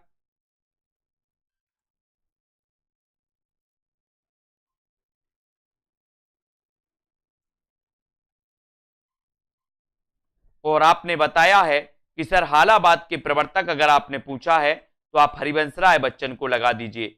हरिवंश राय बच्चन ये हालाबाद के प्रवर्तक हैं। अब इनके बारे में इनकी जो रचनाएं पूछी जाती हैं दोस्तों हरिवंश राय बच्चन की, मधुबाला, मधुशाला, रस कलश, ये पूछी जाती हैं, है ना। और दोस्तों ये हालाबाद के प्रवर्तक माने जाते हैं, है ना। इन्हें छई रोमांस का कवि भी कहा जाता है, या प्रेम और मस्ती का काव्य भी इन्हें कहा जाता है, इनके काव्य को, ठीक है। इनको भी याद रख लेना, ठीक है। और दोस्तों ये जो हालाबाद के प्रवर्तक हैं वो कौन है? तो वो हैं हरिवंश राय बच्चन। मासलबाद के प्रवर्तक कौन है? तो मासलबाद के प्रवर्तक माने जाते हैं रामेश्वर शुक्ल अंचल। मासलबाद के प्रवर्तक रामेश्वर शुक्ल अंचल। हालाबाद के प्रवर्तक दोस्तों कौन माने जाते हैं? हालाबाद के माने जाते हैं अपने हरिवंश राय बच्चन, है ना। दिनकर की रचनाओं का सही अनुक्रम रेखांकित कीजिए। ओंकार, रेणुका, रसवंती, उर्वशी, इनका क्रम आपको बताना है। और दोस्तों आपको क्या करना है, आपको जिन भी साथियों ने अभी तक ऐप डाउनलोड नहीं किया सेल्फ स्टडी क्लासेस का ऐप, अगर आप डाउनलोड नहीं कर पाए हैं तो ऐप को डाउनलोड कर लें, ठीक है। ऐप को आप डाउनलोड कर लेते हैं दोस्तों तो आपको वहां पर हिंदी साहित्य का संपूर्ण कोर्स लॉन्च किया गया, जिसकी फीस दोस्तों, है ना, 50% से ज्यादा ऑफ में दोस्तों ये मात्र 30 तारीख तक आपको 1100 रुपए में टीजीटी, पीजीटी या फिर दोस्तों आप जूनियर टेट एग्जाम की तैयारी कर रहे हैं तो इनको याद करना है। इनको दोस्तों आप एडमिशन इसमें ले सकते हैं, है ना, हिंदी साहित्य के। और होंकार, रेणुका, रसवंती और उर्वशी ये जो रचनाएं हैं ये इनकी क्रमबद्ध हो जाएंगी, यानी कि उत्तर चला जाता है आपका होंकार, है ना। होंकार, रेणुका, रसवंती और उर्वशी, यानी कि आपका जो ये नंबर है वो बिल्कुल सही है, ठीक है। ये नंबर आपका राइट आंसर हो जाएगा। अब थोड़ा सा यहां पर देख लेते हैं, इनका विस्तृत अध्ययन देख लेते हैं यहां पर, है ना।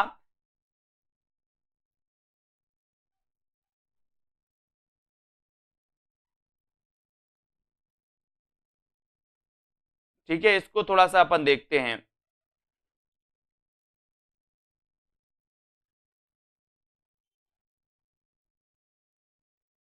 है ना। वैसे ये जो बी नंबर है दोस्तों, ये बी नंबर सही होगा, इसका बी नंबर, रेणुका, रसवंती, उर्वशी और होंकार, ठीक है, बी नंबर। इसको देख लो थोड़ा सा, ये बी नंबर सही, हाँ ऑप्शन गलत है। रेणुका, होंकार ये आता है, ऑप्शन गलत है उसका। रेणुका, होंकार, रसवंती, द्वंद्व गीत, कुरुक्षेत्र, सामधेनी, रश्मि रथी, नील कुसुम, दिल्ली, उर्वशी, ठीक है। इनको देख लो, वो तो ठीक है, ठीक है। गलत है वो, ऑप्शन गलत है। रेणुका, होंकार, रसवंती, ठीक है, द्वंद्व गीत, कुरुक्षेत्र, सामधेनी, रश्मि रति, है ना, नील कुसुम, दिल्ली, उर्वशी, परशुराम की प्रतीक्षा, आत्मा की आंखें, हारे के हरिनाम, है ना, धूप और धुआं, नीम के पत्ते और इतिहास के आंसू, ये रचनाएं आपको याद रख लेना, ठीक है। ये हमेशा पूछी जाती हैं। अगला क्वेश्चन यहां पर देखो, अगला क्वेश्चन है रचनाकारों के सामने रचनाओं को हमें सुमेलित करना है। सतरंगिणी, है ना, और बताना है सतरंगिणी, सतरंगी पंखों वाली, अड़िमा या फिर रितंबरा, बताइए। सतरंगिणी, निराला, सतरंगी पंखों वाली, अड़िमा या फिर रितंबरा, ये रचनाएं किसकी हैं?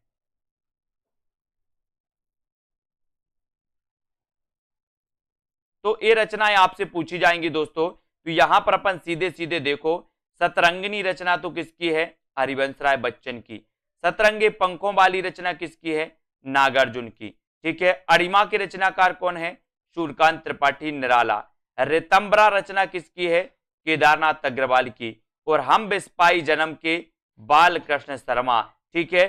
सतरंगिनी आपसे पूछा जाएगा, बोले हरिवंश राय बच्चन सतरंगिनी, है ना। बोले हरि ने सतरंगी दुनिया बनाई है, बनाई कि नहीं बनाई? सतरंगी दुनिया किसने बनाई? आपने बनाई कि हरि ने बनाई? बोले सर हरि ने बनाई, तो हरिवंश राय बच्चन ठीक है। सतरंगे पंखों वाली को कौन खा गया? बोले सतरंगे पंखों वाली को नांग खा गया। नांग खा गया तो नागार्जुन। ठीक है। अरिमा किसकी है? अरिमा सूर्यकांत त्रिपाठी निराला, निराला की है, इसको याद रखो। ऋतंबरा के रचनाकार कौन है? तो केदारनाथ मिश्र प्रभात, केदारनाथ मिश्र प्रभात है, ये केदारनाथ अग्रवाल नहीं है, ये केदारनाथ मिश्र प्रभात है ना। और हम बिस्पाई जन्म के, ये बाल कृष्ण भट्ट। बोले हम तो विष भी डाल देते, बोले सर हम तो जन्म से बालों में विष डाल रहे हैं, बाल कृष्ण भट्ट बाल में डाल रहे विष, है ना, तो ये विष डाल रहे हैं बाल में, तो बालकृष्ण भट्ट हम बिस्पाई जन्म के, है ना। हरिजन गाथा किसकी रचना है? हरिजन गाथा के रचनाकार बताना है। धूमिल है, आलोक धनवा है, लीलाधर जगुड़ी या फिर नागार्जुन। हरिजन धनवा ये किसकी रचना मानी जाती है? प्रश्न क्रमांक 46 में। और 46 में आपको पता है हरिजन गाथा नागार्जुन। हरिजन गाथा की रचनाकार कौन है? तो हरिजन गाथा की रचनाकार नागार्जुन माने जाते। ठीक है। वैद्यनाथ इनका वास्तविक नाम। यात्री और दोस्तों माली, यात्री और माली भी इनका उपनाम था, माली। ठीक है। यात्री और माली इनका उपनाम था नागार्जुन का, है ना। और दोस्तों हरिजन गाथा के रचनाकार नागार्जुन। ईश्वर की अध्यक्षता में लीला, बोले ईश्वर की अध्यक्षता में लीला हुई थी। लीला पढ़ते ना अपन, कृष्ण लीला, बोले लीला, तो ईश्वर की अध्यक्षता में लीला जगुड़ी। दुनिया रोज बनती है, आलोक धनवा, है ना। मोची राम सुदामा पांडे धूमिल, मोची राम सुदामा पांडे धूमिल। ठीक है। अब इनमें से बताइए कौन सा नाम सही है? पहला तार सप्तक, दूसरा तार सप्तक, तीसरा तार सप्तक। कौन सा नाम सही है? सही नाम आपको चयन करना है, तो कौन सा नाम सही होता है इसमें से बताइए।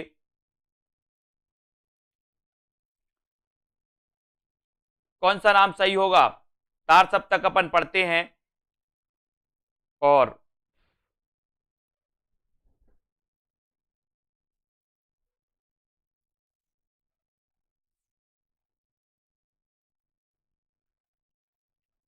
है ना, तो इसमें आपका सही हो जाएगा दोस्तों ये तार सप्तक।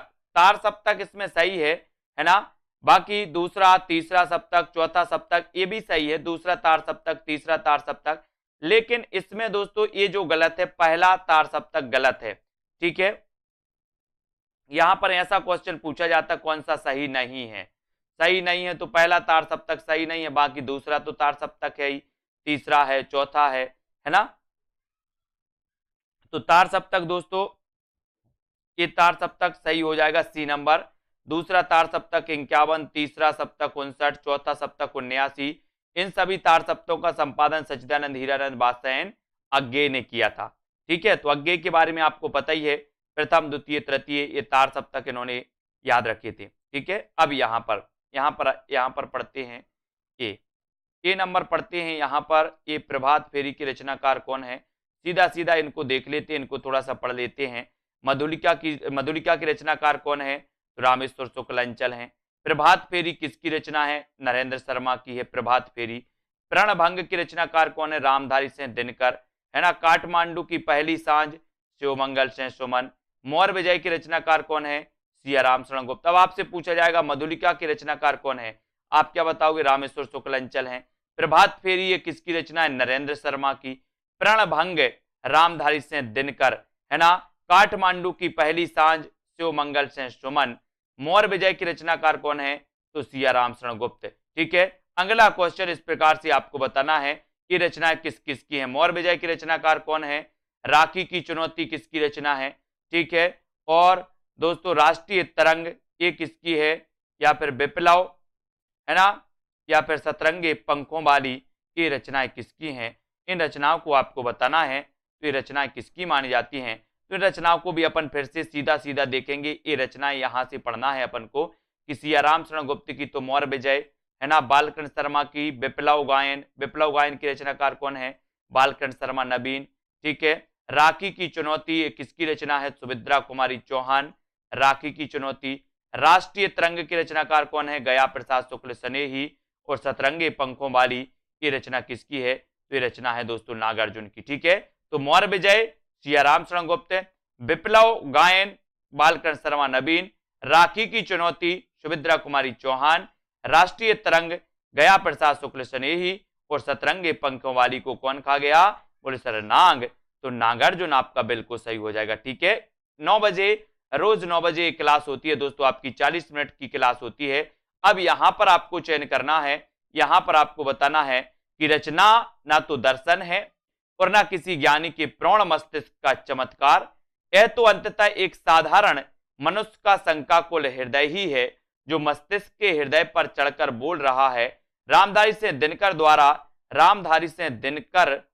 द्वारा कहा गया यह कथन उनके किस काव्य के संबंध में है? ये आपको बताना है पुष्पा जी। 50 का आंसर आपको बताना है। सभी लोग बताइए। रचना ना तो दर्शन है और ना किसी ज्ञानी के प्रौढ़ मस्तिष्क का चमत्कार, यह तो अंततः एक साधारण मनुष्य का शंकाकुल हृदय ही है जो मस्तिष्क के स्तर पर चढ़कर बोल रहा है। रामधारी से दिनकर द्वारा कहा गया यह कथन उनके किस काव्य के संबंध में है? तो किस काव्य के संबंध में है दोस्तों? ये जो है ये कुरुक्षेत्र के संबंध में है। ठीक है, कुरुक्षेत्र, रश्मि रथी, उर्वशी और दोस्तों परशुराम की प्रतीक्षा। ठीक है, ये रचना इनकी मानी जाती है। रचना ना तो दर्शन है ना किसी ज्ञानी के प्रौढ़ मस्तिष्क का चमत्कार, यह तो अंततः एक साधारण मनुष्य का शंकाकुल क्या है? हृदय है, शंकाकुल हृदय है। ये दोस्तों कुरुक्षेत्र से संबंधित है, रामधारी सिंह दिनकर की रचना है। रामधारी सिंह दिनकर की रचनाओं में रेणुका 1935 सबसे पहले रेणुका आती है, ओंकार आती है फिर 1939 में, रसवंती, द्वंद्व गीत, कुरुक्षेत्र, सामधैनी, रश्मि रति, नील कुसुम, दिल्ली, है ना, उर्वशी, परशुराम की प्रतीक्षा, आत्मा की आंखें, हरि को हरिनाम, है ना, धूप और धुआं, नीम के पत्ते, इतिहास के आंसू इत्यादि ये रचनाएं। अब आपको क्रमबद्ध यहां पर बताना है, क्रमबद्ध चयन करना है साथियों। जन्म काल के आधार पर निम्नलिखित कवियों का सही अनुक्रम बताइए।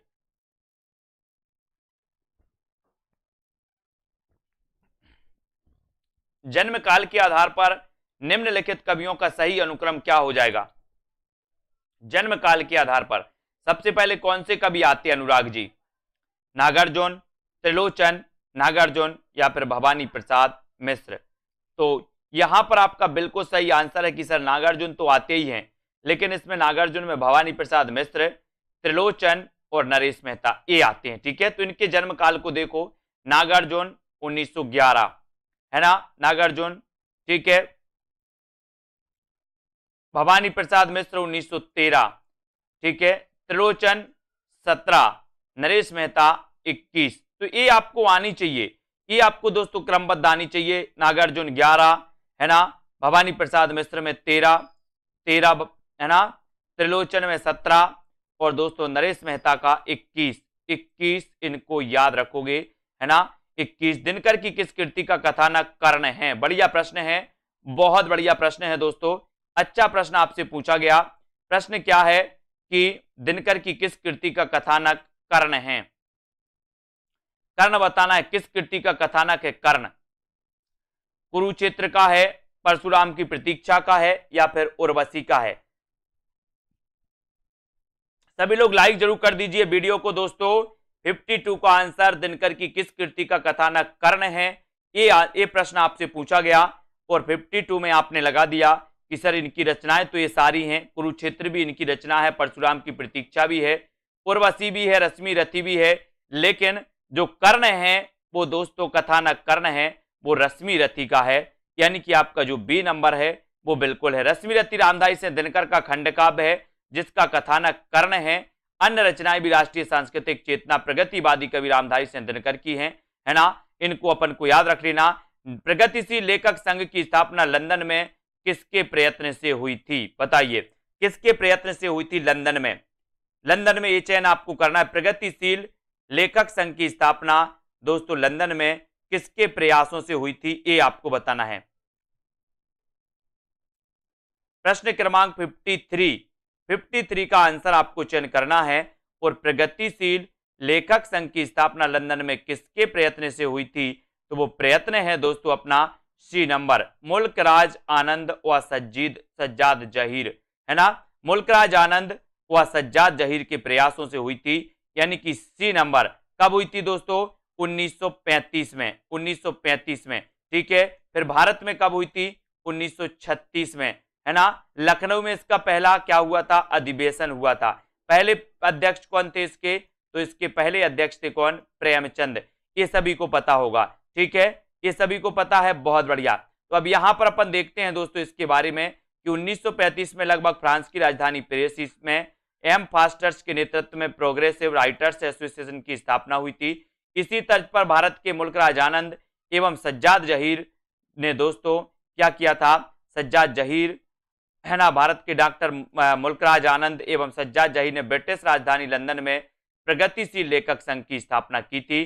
प्रगतिवादी काव्य सृष्टि है, प्रगतिवादी काव्य सृष्टि आपको बताना है कैसी है। दार्शनिक है, वर्ग चेतना प्रधान है, व्यक्तिक यथार्थ या फिर यथास्थितिवादी है। प्रगतिवादी काव्य सृष्टि कैसी मानी जाती है? कमेंट में आपको लिखना है। वीडियो को लाइक और शेयर जरूर करना है। 10 बजे एग्जाम पर यूट्यूब चैनल में दोस्तों एक क्लास आती है आपके लिए हिंदी साहित्य की, वो भी आप अटेंड कर सकते हो। सेल्फ स्टडी क्लासेस का ऐप अभी तक डाउनलोड अगर नहीं किया है तो आज ही सेल्फ स्टडी क्लासेस का ऐप डाउनलोड कर लें, है ना। और प्रगतिवादी काव्य सृष्टि है तो वो कौन सी है? वर्ग चेतना प्रधान, यानी कि आपका जो बी नंबर वर्ग चेतना प्रधान है वो बिल्कुल सही हो जाएगा, ठीक है, बी नंबर आपका सही हो जाएगा। और दोस्तों 1 तारीख से यानी कि 1 अप्रैल से लॉन्च होने वाला है टीजीटी पीजीटी का मॉडल पेपर। मॉडल पेपर यानी कि जिसमें 125 प्रश्न होंगे, 125 में व्याकरण के भी प्रश्न होंगे, हिंदी साहित्य के भी प्रश्न होंगे, संस्कृत के भी प्रश्न होंगे। तो कुल मिला के 125 प्रश्नों का जो मॉडल पेपर टीजीटी पीजीटी में आता है वो लॉन्च होने वाला है 1 अप्रैल से, ठीक है, 1 अप्रैल से लॉन्च होगा। तो जिन भी साथियों को लेना है, शुरुआत में विशेष छूटें भी रहेंगी जैसी भी रहें, है ना। इनमें से कौन सी रचना केदारनाथ अग्रवाल की नहीं है? तो आपको पता है, बोले सर केदारनाथ अग्रवाल की बात करोगे तो युग की गंगा इनकी रचना है ना। नींद के बादल भी इनकी रचना है, ये भी आपको याद रख लेना है, ठीक है, याद रख लेना है,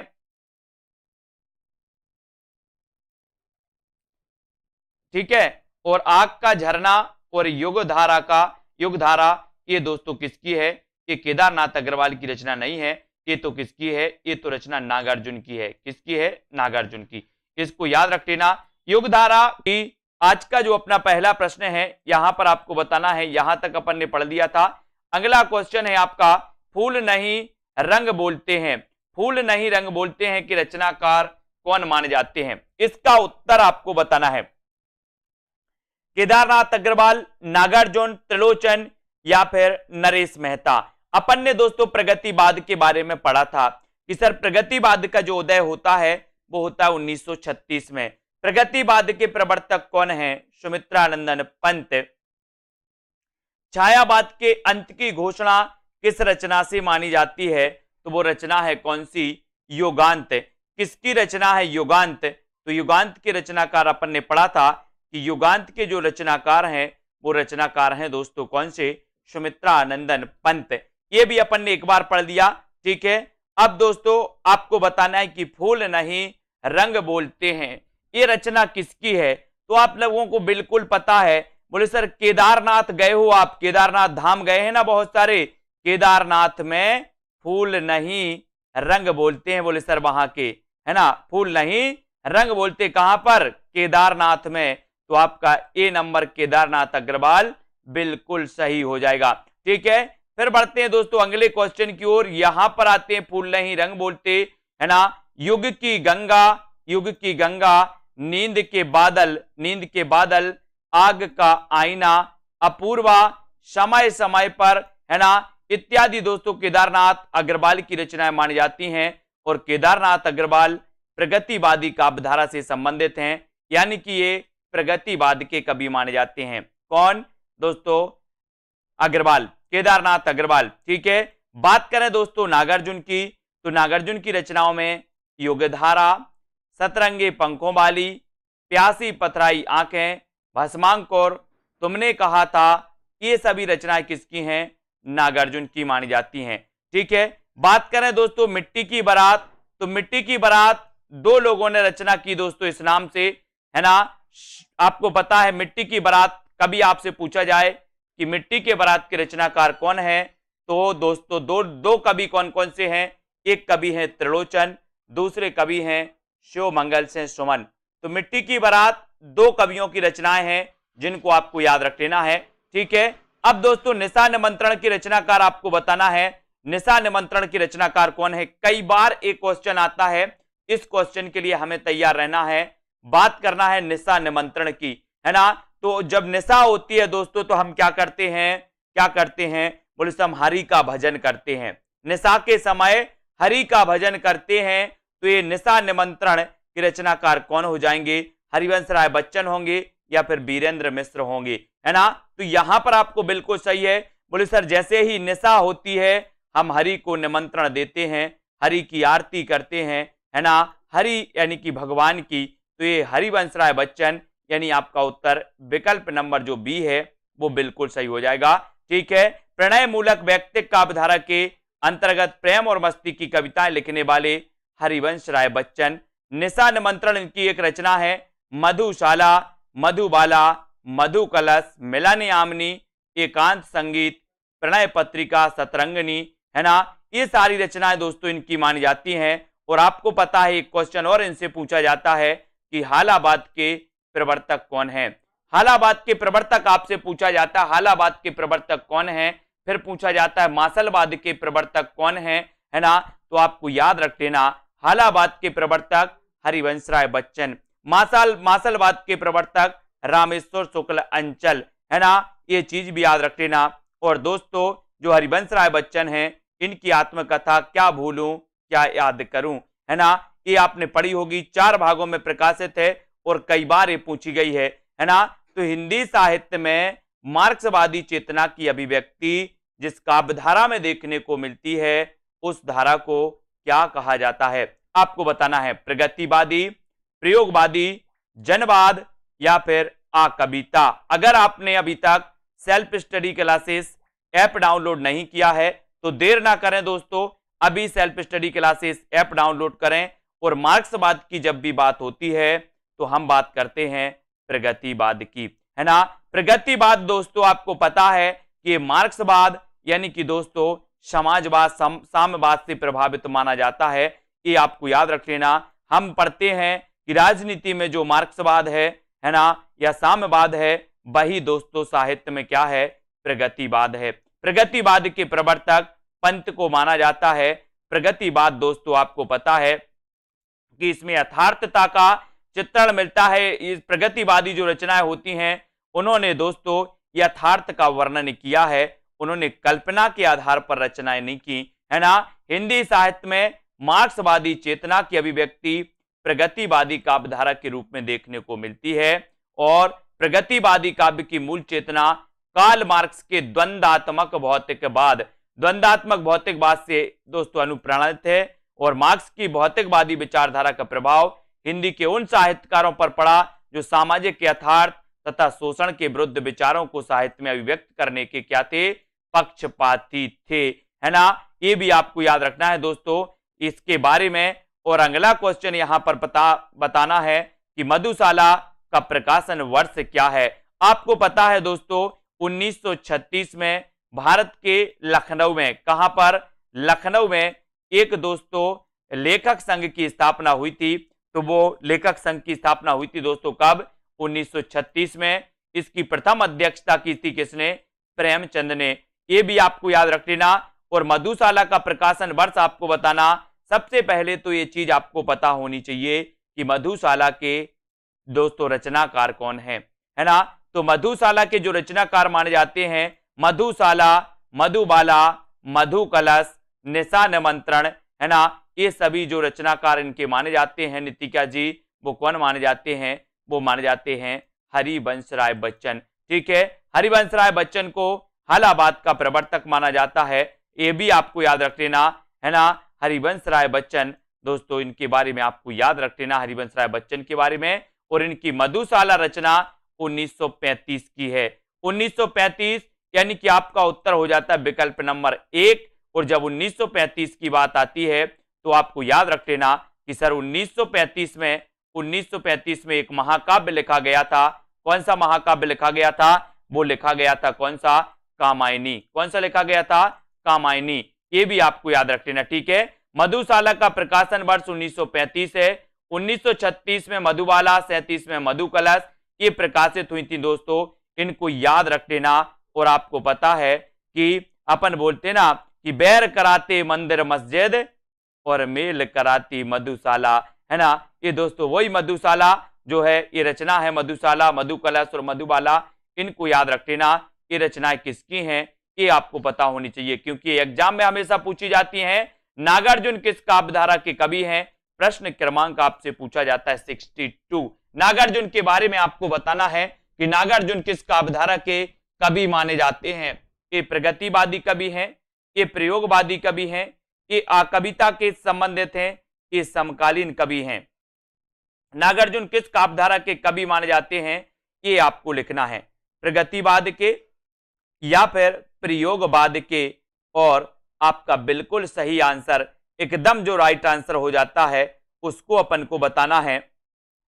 और आंसर हो जाता है आपका, बोले सर नागार्जुन की अगर बात करते हो तो नागार्जुन का वास्तविक नाम क्या था? एक क्वेश्चन यहां से बनता है दोस्तों कि नागार्जुन का वास्तविक नाम था क्या? वैद्यनाथ, है ना। नागार्जुन मैथिली में किस नाम से लिखते थे? तो नागार्जुन मैथिली में लिखते थे यात्री नाम से, है ना। और इनका वास्तविक नाम था वैद्यनाथ। और दोस्तों नागार्जुन प्रगतिवादी कवि थे, है ना। ये भी आपको याद रख लेना। कहीं आओ रानी हम ढाएंगे पालकी और यही हुई है राय जवाहरलाल की, है ना। नागार्जुन, केदारनाथ अग्रवाल, रांगे राघव, शिव मंगल सिंह सुमन, त्रिलोचन, भारत भूषण अग्रवाल, सोम ठाकुर, नीरज बलबीर सिंह, है ना, आदि प्रगतिवादी कवि माने जाते हैं दोस्तों। इनको अपन को याद रख लेना। इनका वास्तविक नाम था वैद्यनाथ मिश्र, मैथिली में यात्री नाम से लिखते थे, है ना।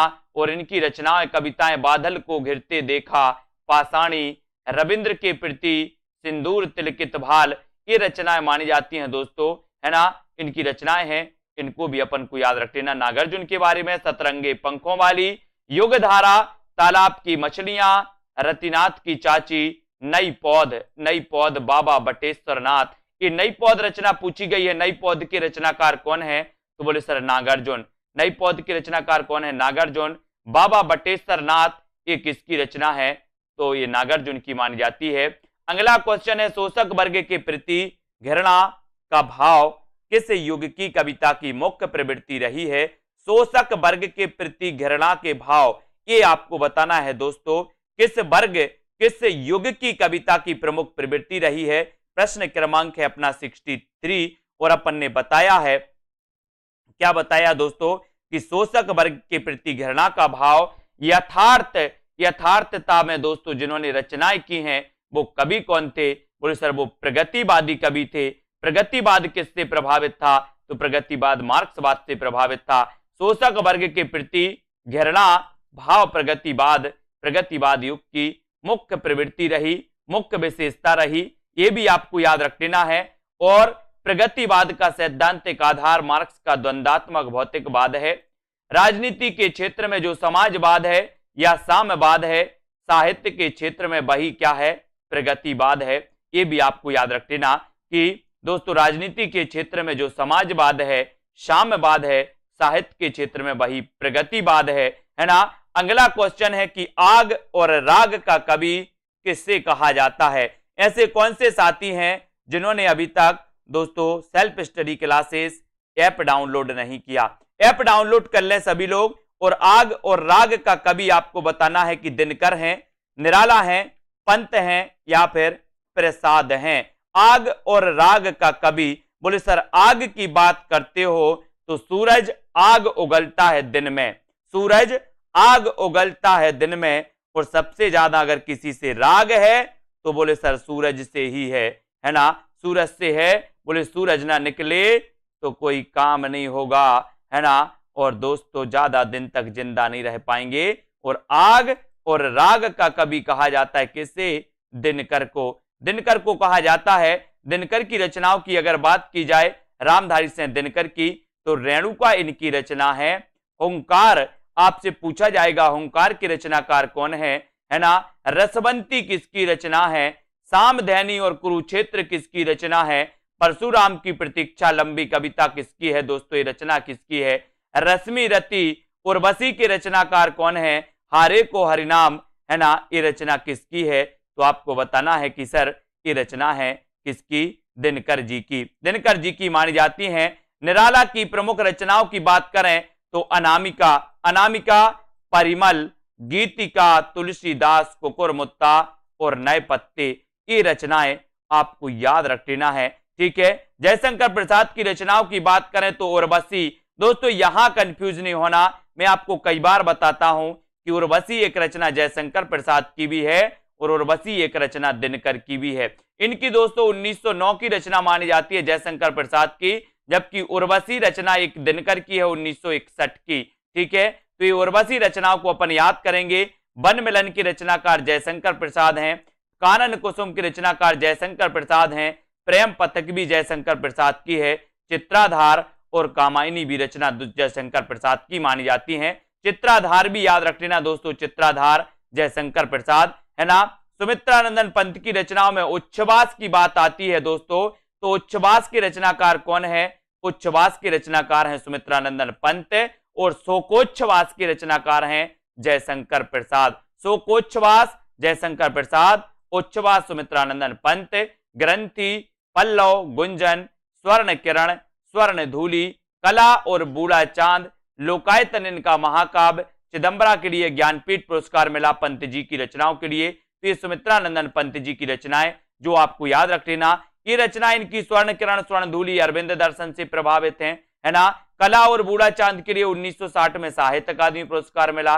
ठीक है, लोकायतन इनका महाकाव्य गांधी जी के जीवन पर आधारित है पंत जी का। चिदंबरा के लिए 1968 में दोस्तों इन्हें क्या मिला था? ज्ञानपीठ पुरस्कार मिला था। इन सारी चीजों को आपको याद रखना है।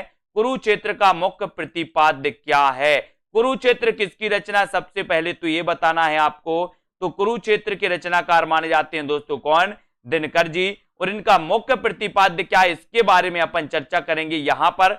और भी विकल्प आपको यहां पर दिए गए और आपका राइट आंसर है कि जब तक संसार में सद्भावना, शांति, समता और न्याय की प्रतिष्ठा नहीं होती तब तक युद्ध अनिवार्य है, तब तक युद्ध अनिवार्य है। राष्ट्रीय सांस्कृतिक चेतना के कवि रामधारी सिंह दिनकर की प्रमुख रचना कौन सी है? कुरुक्षेत्र। एक प्रबंध काव्य है जिसका मुख्य प्रतिपाद्य है दोस्तों कि जब तक संसार में सद्भावना, शांति, समता और न्याय की प्रतिष्ठा नहीं होती युद्ध अनिवार्य है ना। कुरुक्षेत्र में अगला क्वेश्चन, रामधारी सिंह दिनकर के अनुसार कुरुक्षेत्र में किसका आलंबन लेकर उन्होंने महत्वपूर्ण प्रश्न को कृति में उपस्थित किया है? आंसर बताना है आपको, सभी लोग बताएंगे। यहां पर राइट आंसर क्या हो जाएगा? जिन भी साथियों ने अभी तक लाइक नहीं किया है वो प्लीज एक बार लाइक कर देंगे, है ना। और साथियों रामधारी सिंह दिनकर के बारे में आपको बताना है कि किसका अवलंबन लेकर के दोस्तों इन्होंने बताइए। प्रश्न क्रमांक है आपका 66 और 66 में आपका बिल्कुल सही आंसर आपको बताना है कि महत्वपूर्ण प्रश्न को कृति में उपस्थित किया है तो वो दोस्तों भीष्म और युधिष्ठिर, भीष्म और युधिष्ठिर, ये आपको याद रख लेना है। ठीक है, फिर दोस्तों अगले क्वेश्चन की ओर जाते हैं, अगले क्वेश्चन की ओर बढ़ते हैं। रामधारी सिंह दिनकर ने अपने काव्य कुरुक्षेत्र में भीष्म और युधिष्ठिर का आलंबन यानी कि विषय लेकर उन्होंने महत्वपूर्ण प्रश्न को कृति में उपस्थित किया है। इसको याद रख लेना है। किसने लिखी ये पंक्तियां? ये पंक्तियां आपको बताना है दोस्तों, ये पंक्तियों के रचनाकार कौन है ये आपको बताना है कि ये पंक्तियां हैं अपनी। इस पंक्तियों के रचनाकार कि कुरुक्षेत्र ना तो दर्शन है, ना किसी जानी के प्राण, है ना, मस्तिष्क का चमत्कार है, यानी के, है ना, यह तो अंततः एक साधारण मनुष्य का शंकाकुल हृदय ही है जो मस्तिष्क के स्तर पर चढ़कर बोल रहा है। जल्दी से इसके बारे में आपको बताना है कि ये जो पंक्तियां हैं वो पंक्तियां किसकी हैं, बताइए। ये पंक्तियां बताना, ये पंक्तियां किसकी हैं, इसका राइट आंसर आपको चयन करना है। इस पंक्ति के रचनाकार कौन है?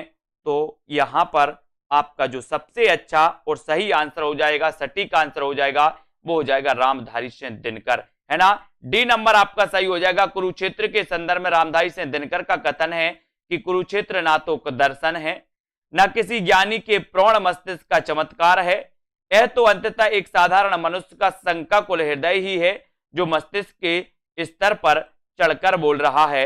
और ये कथन किसका है आपसे पूछा गया तो आपने बता दिया कि सर ये तो दिनकर जी का है। किसका है? दिनकर जी का। सभी लोग लाइक जरूर कर दें एक बार साथियों, है ना। आत्मा का संग्राम आत्मा से, देह का संग्राम देह से जीता जाता है।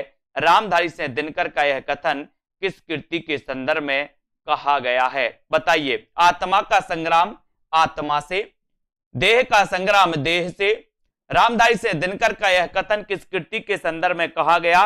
प्रश्न क्रमांक 68 का आंसर सभी लोगों को बताना है। उत्तर क्या हो जाएगा? उत्तर बताना है। 68 का आंसर आपको बताना है। आत्मा का संग्राम आत्मा से और देह का संग्राम देह से। फ्री मटेरियल भी ऐप पर बहुत सारा है, फ्री मटेरियल भी है ऐप पर, और दोस्तों पेड क्लासेस का पेड जो कोर्स है वो भी ऐप पर है ना। तो जिनको फ्री पढ़ना वो फ्री भी पढ़ सकते हैं। आत्मा का संग्राम आत्मा से और देह का संग्राम देह से, यानी कि यहां पर आपका कुरुक्षेत्र बिल्कुल सही है। सी नंबर आपका सही हो जाएगा। आत्मा का संग्राम आत्मा से और देह का संग्राम देह से जीता जाता है। यह कथन रामधारी सिंह दिनकर ने अपनी रचना कुरुक्षेत्र में कही है।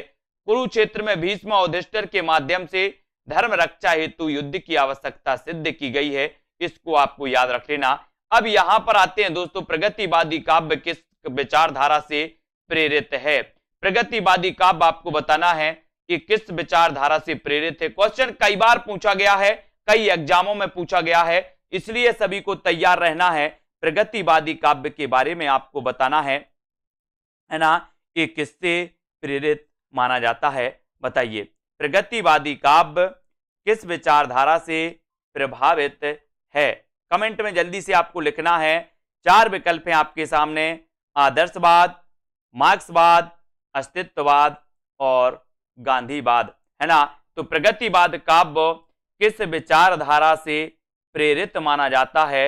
ये उत्तर आपको चयन करना था और आपने उत्तर बिल्कुल आसानी से बता दिया कि मार्क्सवाद से प्रभावित माना जाता है, यानी कि आपका उत्तर बी नंबर बिल्कुल सही है। ठीक है।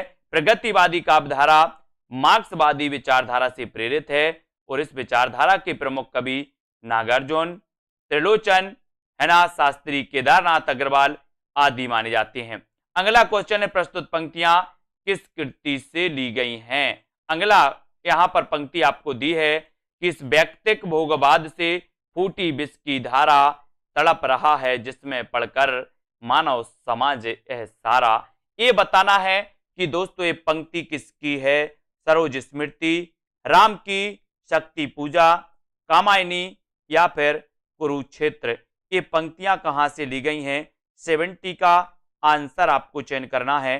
70 का आंसर आपको बताना है और 70 में आपका उत्तर हो जाएगा, इस वैयक्तिक भोगवाद से फूटी विष की धारा, तड़प रहा है जिसमें पढ़कर मानव समाज यह सारा। उत्तर चला जाता है कुरुक्षेत्र। कुरुक्षेत्र यानी कि आपका डी नंबर बिल्कुल सही हो जाएगा, है ना। कुरुक्षेत्र आपका राइट आंसर है दोस्तों। ये पंक्तियां ली गई हैं कुरुक्षेत्र से, है ना। दिनकर कृत कुरुक्षेत्र से दोस्तों ये पंक्तियां ली गई हैं। राम की शक्ति पूजा निराला की दोस्तों लंबी कविता है, इसको याद करना। कामायनी के रचनाकार जयशंकर प्रसाद है। सबको मुक्त प्रकाश चाहिए, सबको मुक्त समीरण, बाधा रहित विकास मुक्त, है ना, आशंकाओं से जीवन। ये पंक्तियां किससे ली गई हैं? ये पंक्तियां आपको बताना है कि सबको मुक्त प्रकाश चाहिए, सबको मुक्त समीरण, बाधा रहित विकास। ये पंक्तियां कहां से ली गई हैं?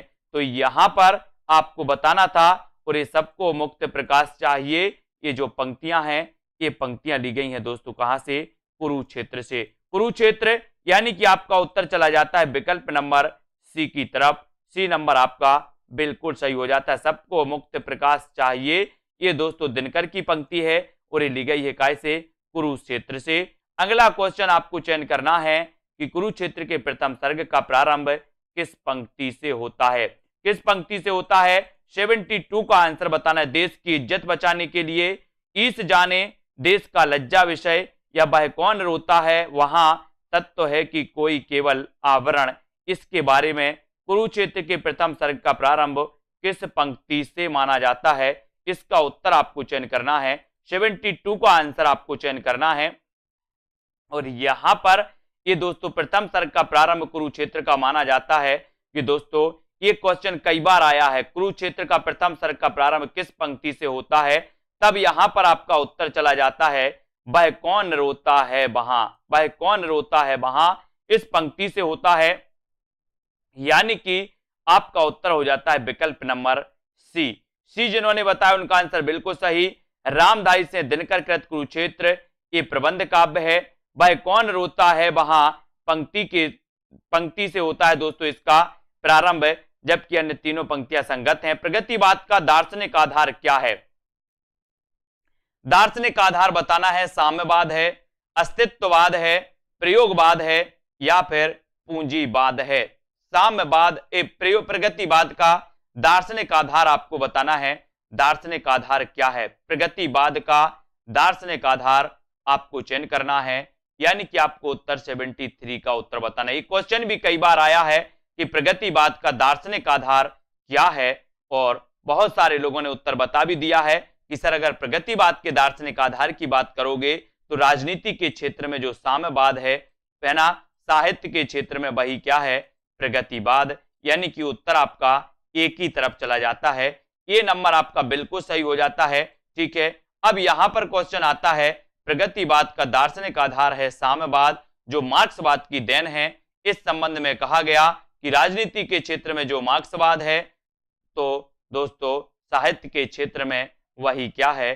साहित्य के क्षेत्र में वही प्रगतिवाद है ना। किस कवि को मार्क्सवादी चेतना का कवि माना जाता है? किस कवि को माना जाता है मार्क्सवादी चेतना का कवि? धर्मवीर भारती को, अज्ञे हरिवंश राय बच्चन को या फिर केदारनाथ अग्रवाल को? किस कवि को मार्क्सवादी चेतना का कवि माना जाता है? मार्क्सवादी चेतना का कवि। ये चार विकल्प हैं। इतना तो हमारे अंदर कॉमन सेंस है कि सर यहां पर प्रगतिवादी कवियों की अगर बात करें तो प्रगतिवादी कवि दिख रहे हैं कौन? केदारनाथ अग्रवाल। फूल नहीं रंग बोलते हैं इनकी रचना है, बहुत ही श्रेष्ठ रचना। और किस कवि को मार्क्सवादी चेतना का कवि माना जाता है? तो वो माना जाता है दोस्तों केदारनाथ सिंह अग्रवाल, नहीं सिंह है ना। केदारनाथ अग्रवाल की रचना है कौन सी? फूल नहीं रंग बोलते हैं। लेकिन ये केदारनाथ सिंह है, यानी कि यहां पर डी नंबर आपका सही होगा। केदारनाथ सिंह और केदारनाथ अग्रवाल में दोस्तों कंफ्यूज नहीं होना, है ना। केदारनाथ सिंह को मार्क्सवादी चेतना का कवि कहा जाता है।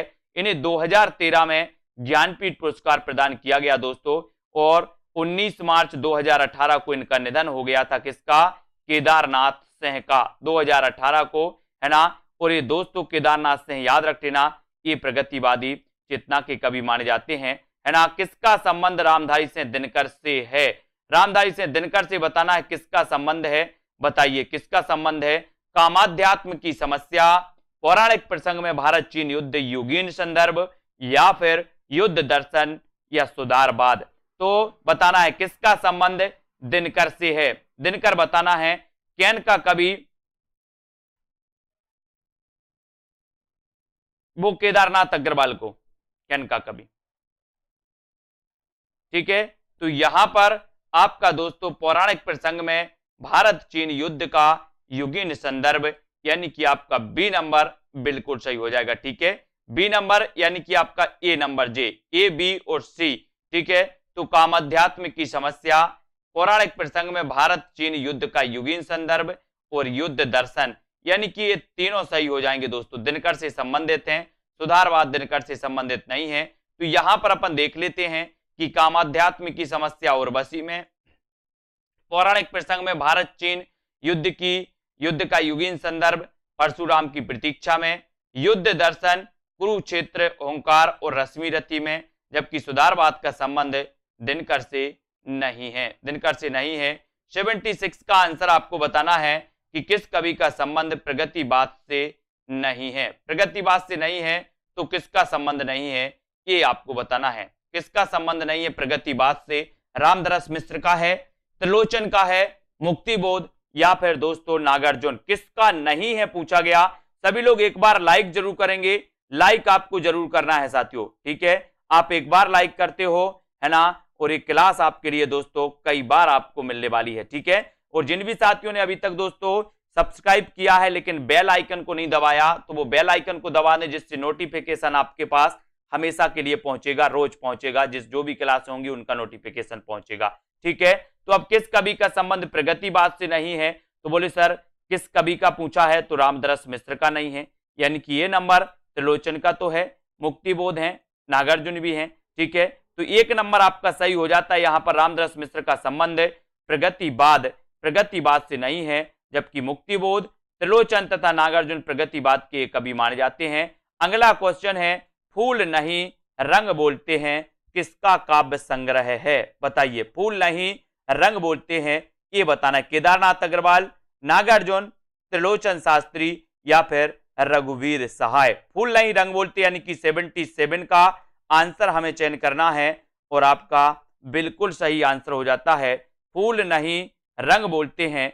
उत्तर चला जाता है केदारनाथ अग्रवाल, फूल नहीं रंग बोलते हैं, यानी कि आपका जो एक नंबर है, ए नंबर है, वो बिल्कुल सही है। फूल नहीं रंग बोलते हैं ये केदारनाथ अग्रवाल का प्रमुख काव्य संग्रह है ना। युग की गंगा और दोस्तों मार प्यार की थापें, आग का आईना, अकाल और उसके बाद नागार्जुन की एवं ताप के ताए हुए दिन त्रिलोचन शास्त्री की रचना है। इनको हमें याद रख लेना है, ठीक है। और रघुवीर सहाय आत्महत्या के विरुद्ध के रचनाकार कौन है, तो रघुवीर सहाय। आत्महत्या के विरुद्ध के रचनाकार कौन है, रघुवीर सहाय, ठीक है। इनको याद रख लेना। अगला क्वेश्चन यहां पर बताना है दोस्तों, युग की गंगा किसकी रचना है, युग की गंगा किसकी रचना है। चार विकल्प हैं हमारे सामने, युग की गंगा के रचनाकार आपको चयन करना है।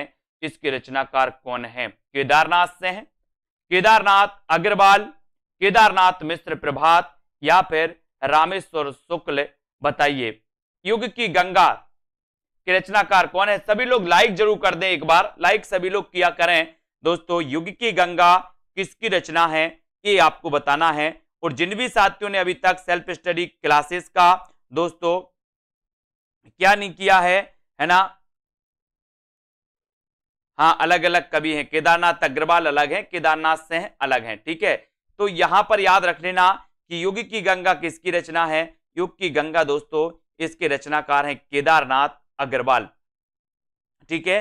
सेल्फ स्टडी क्लासेस का ऐप जरूर डाउनलोड कर लो साथियों।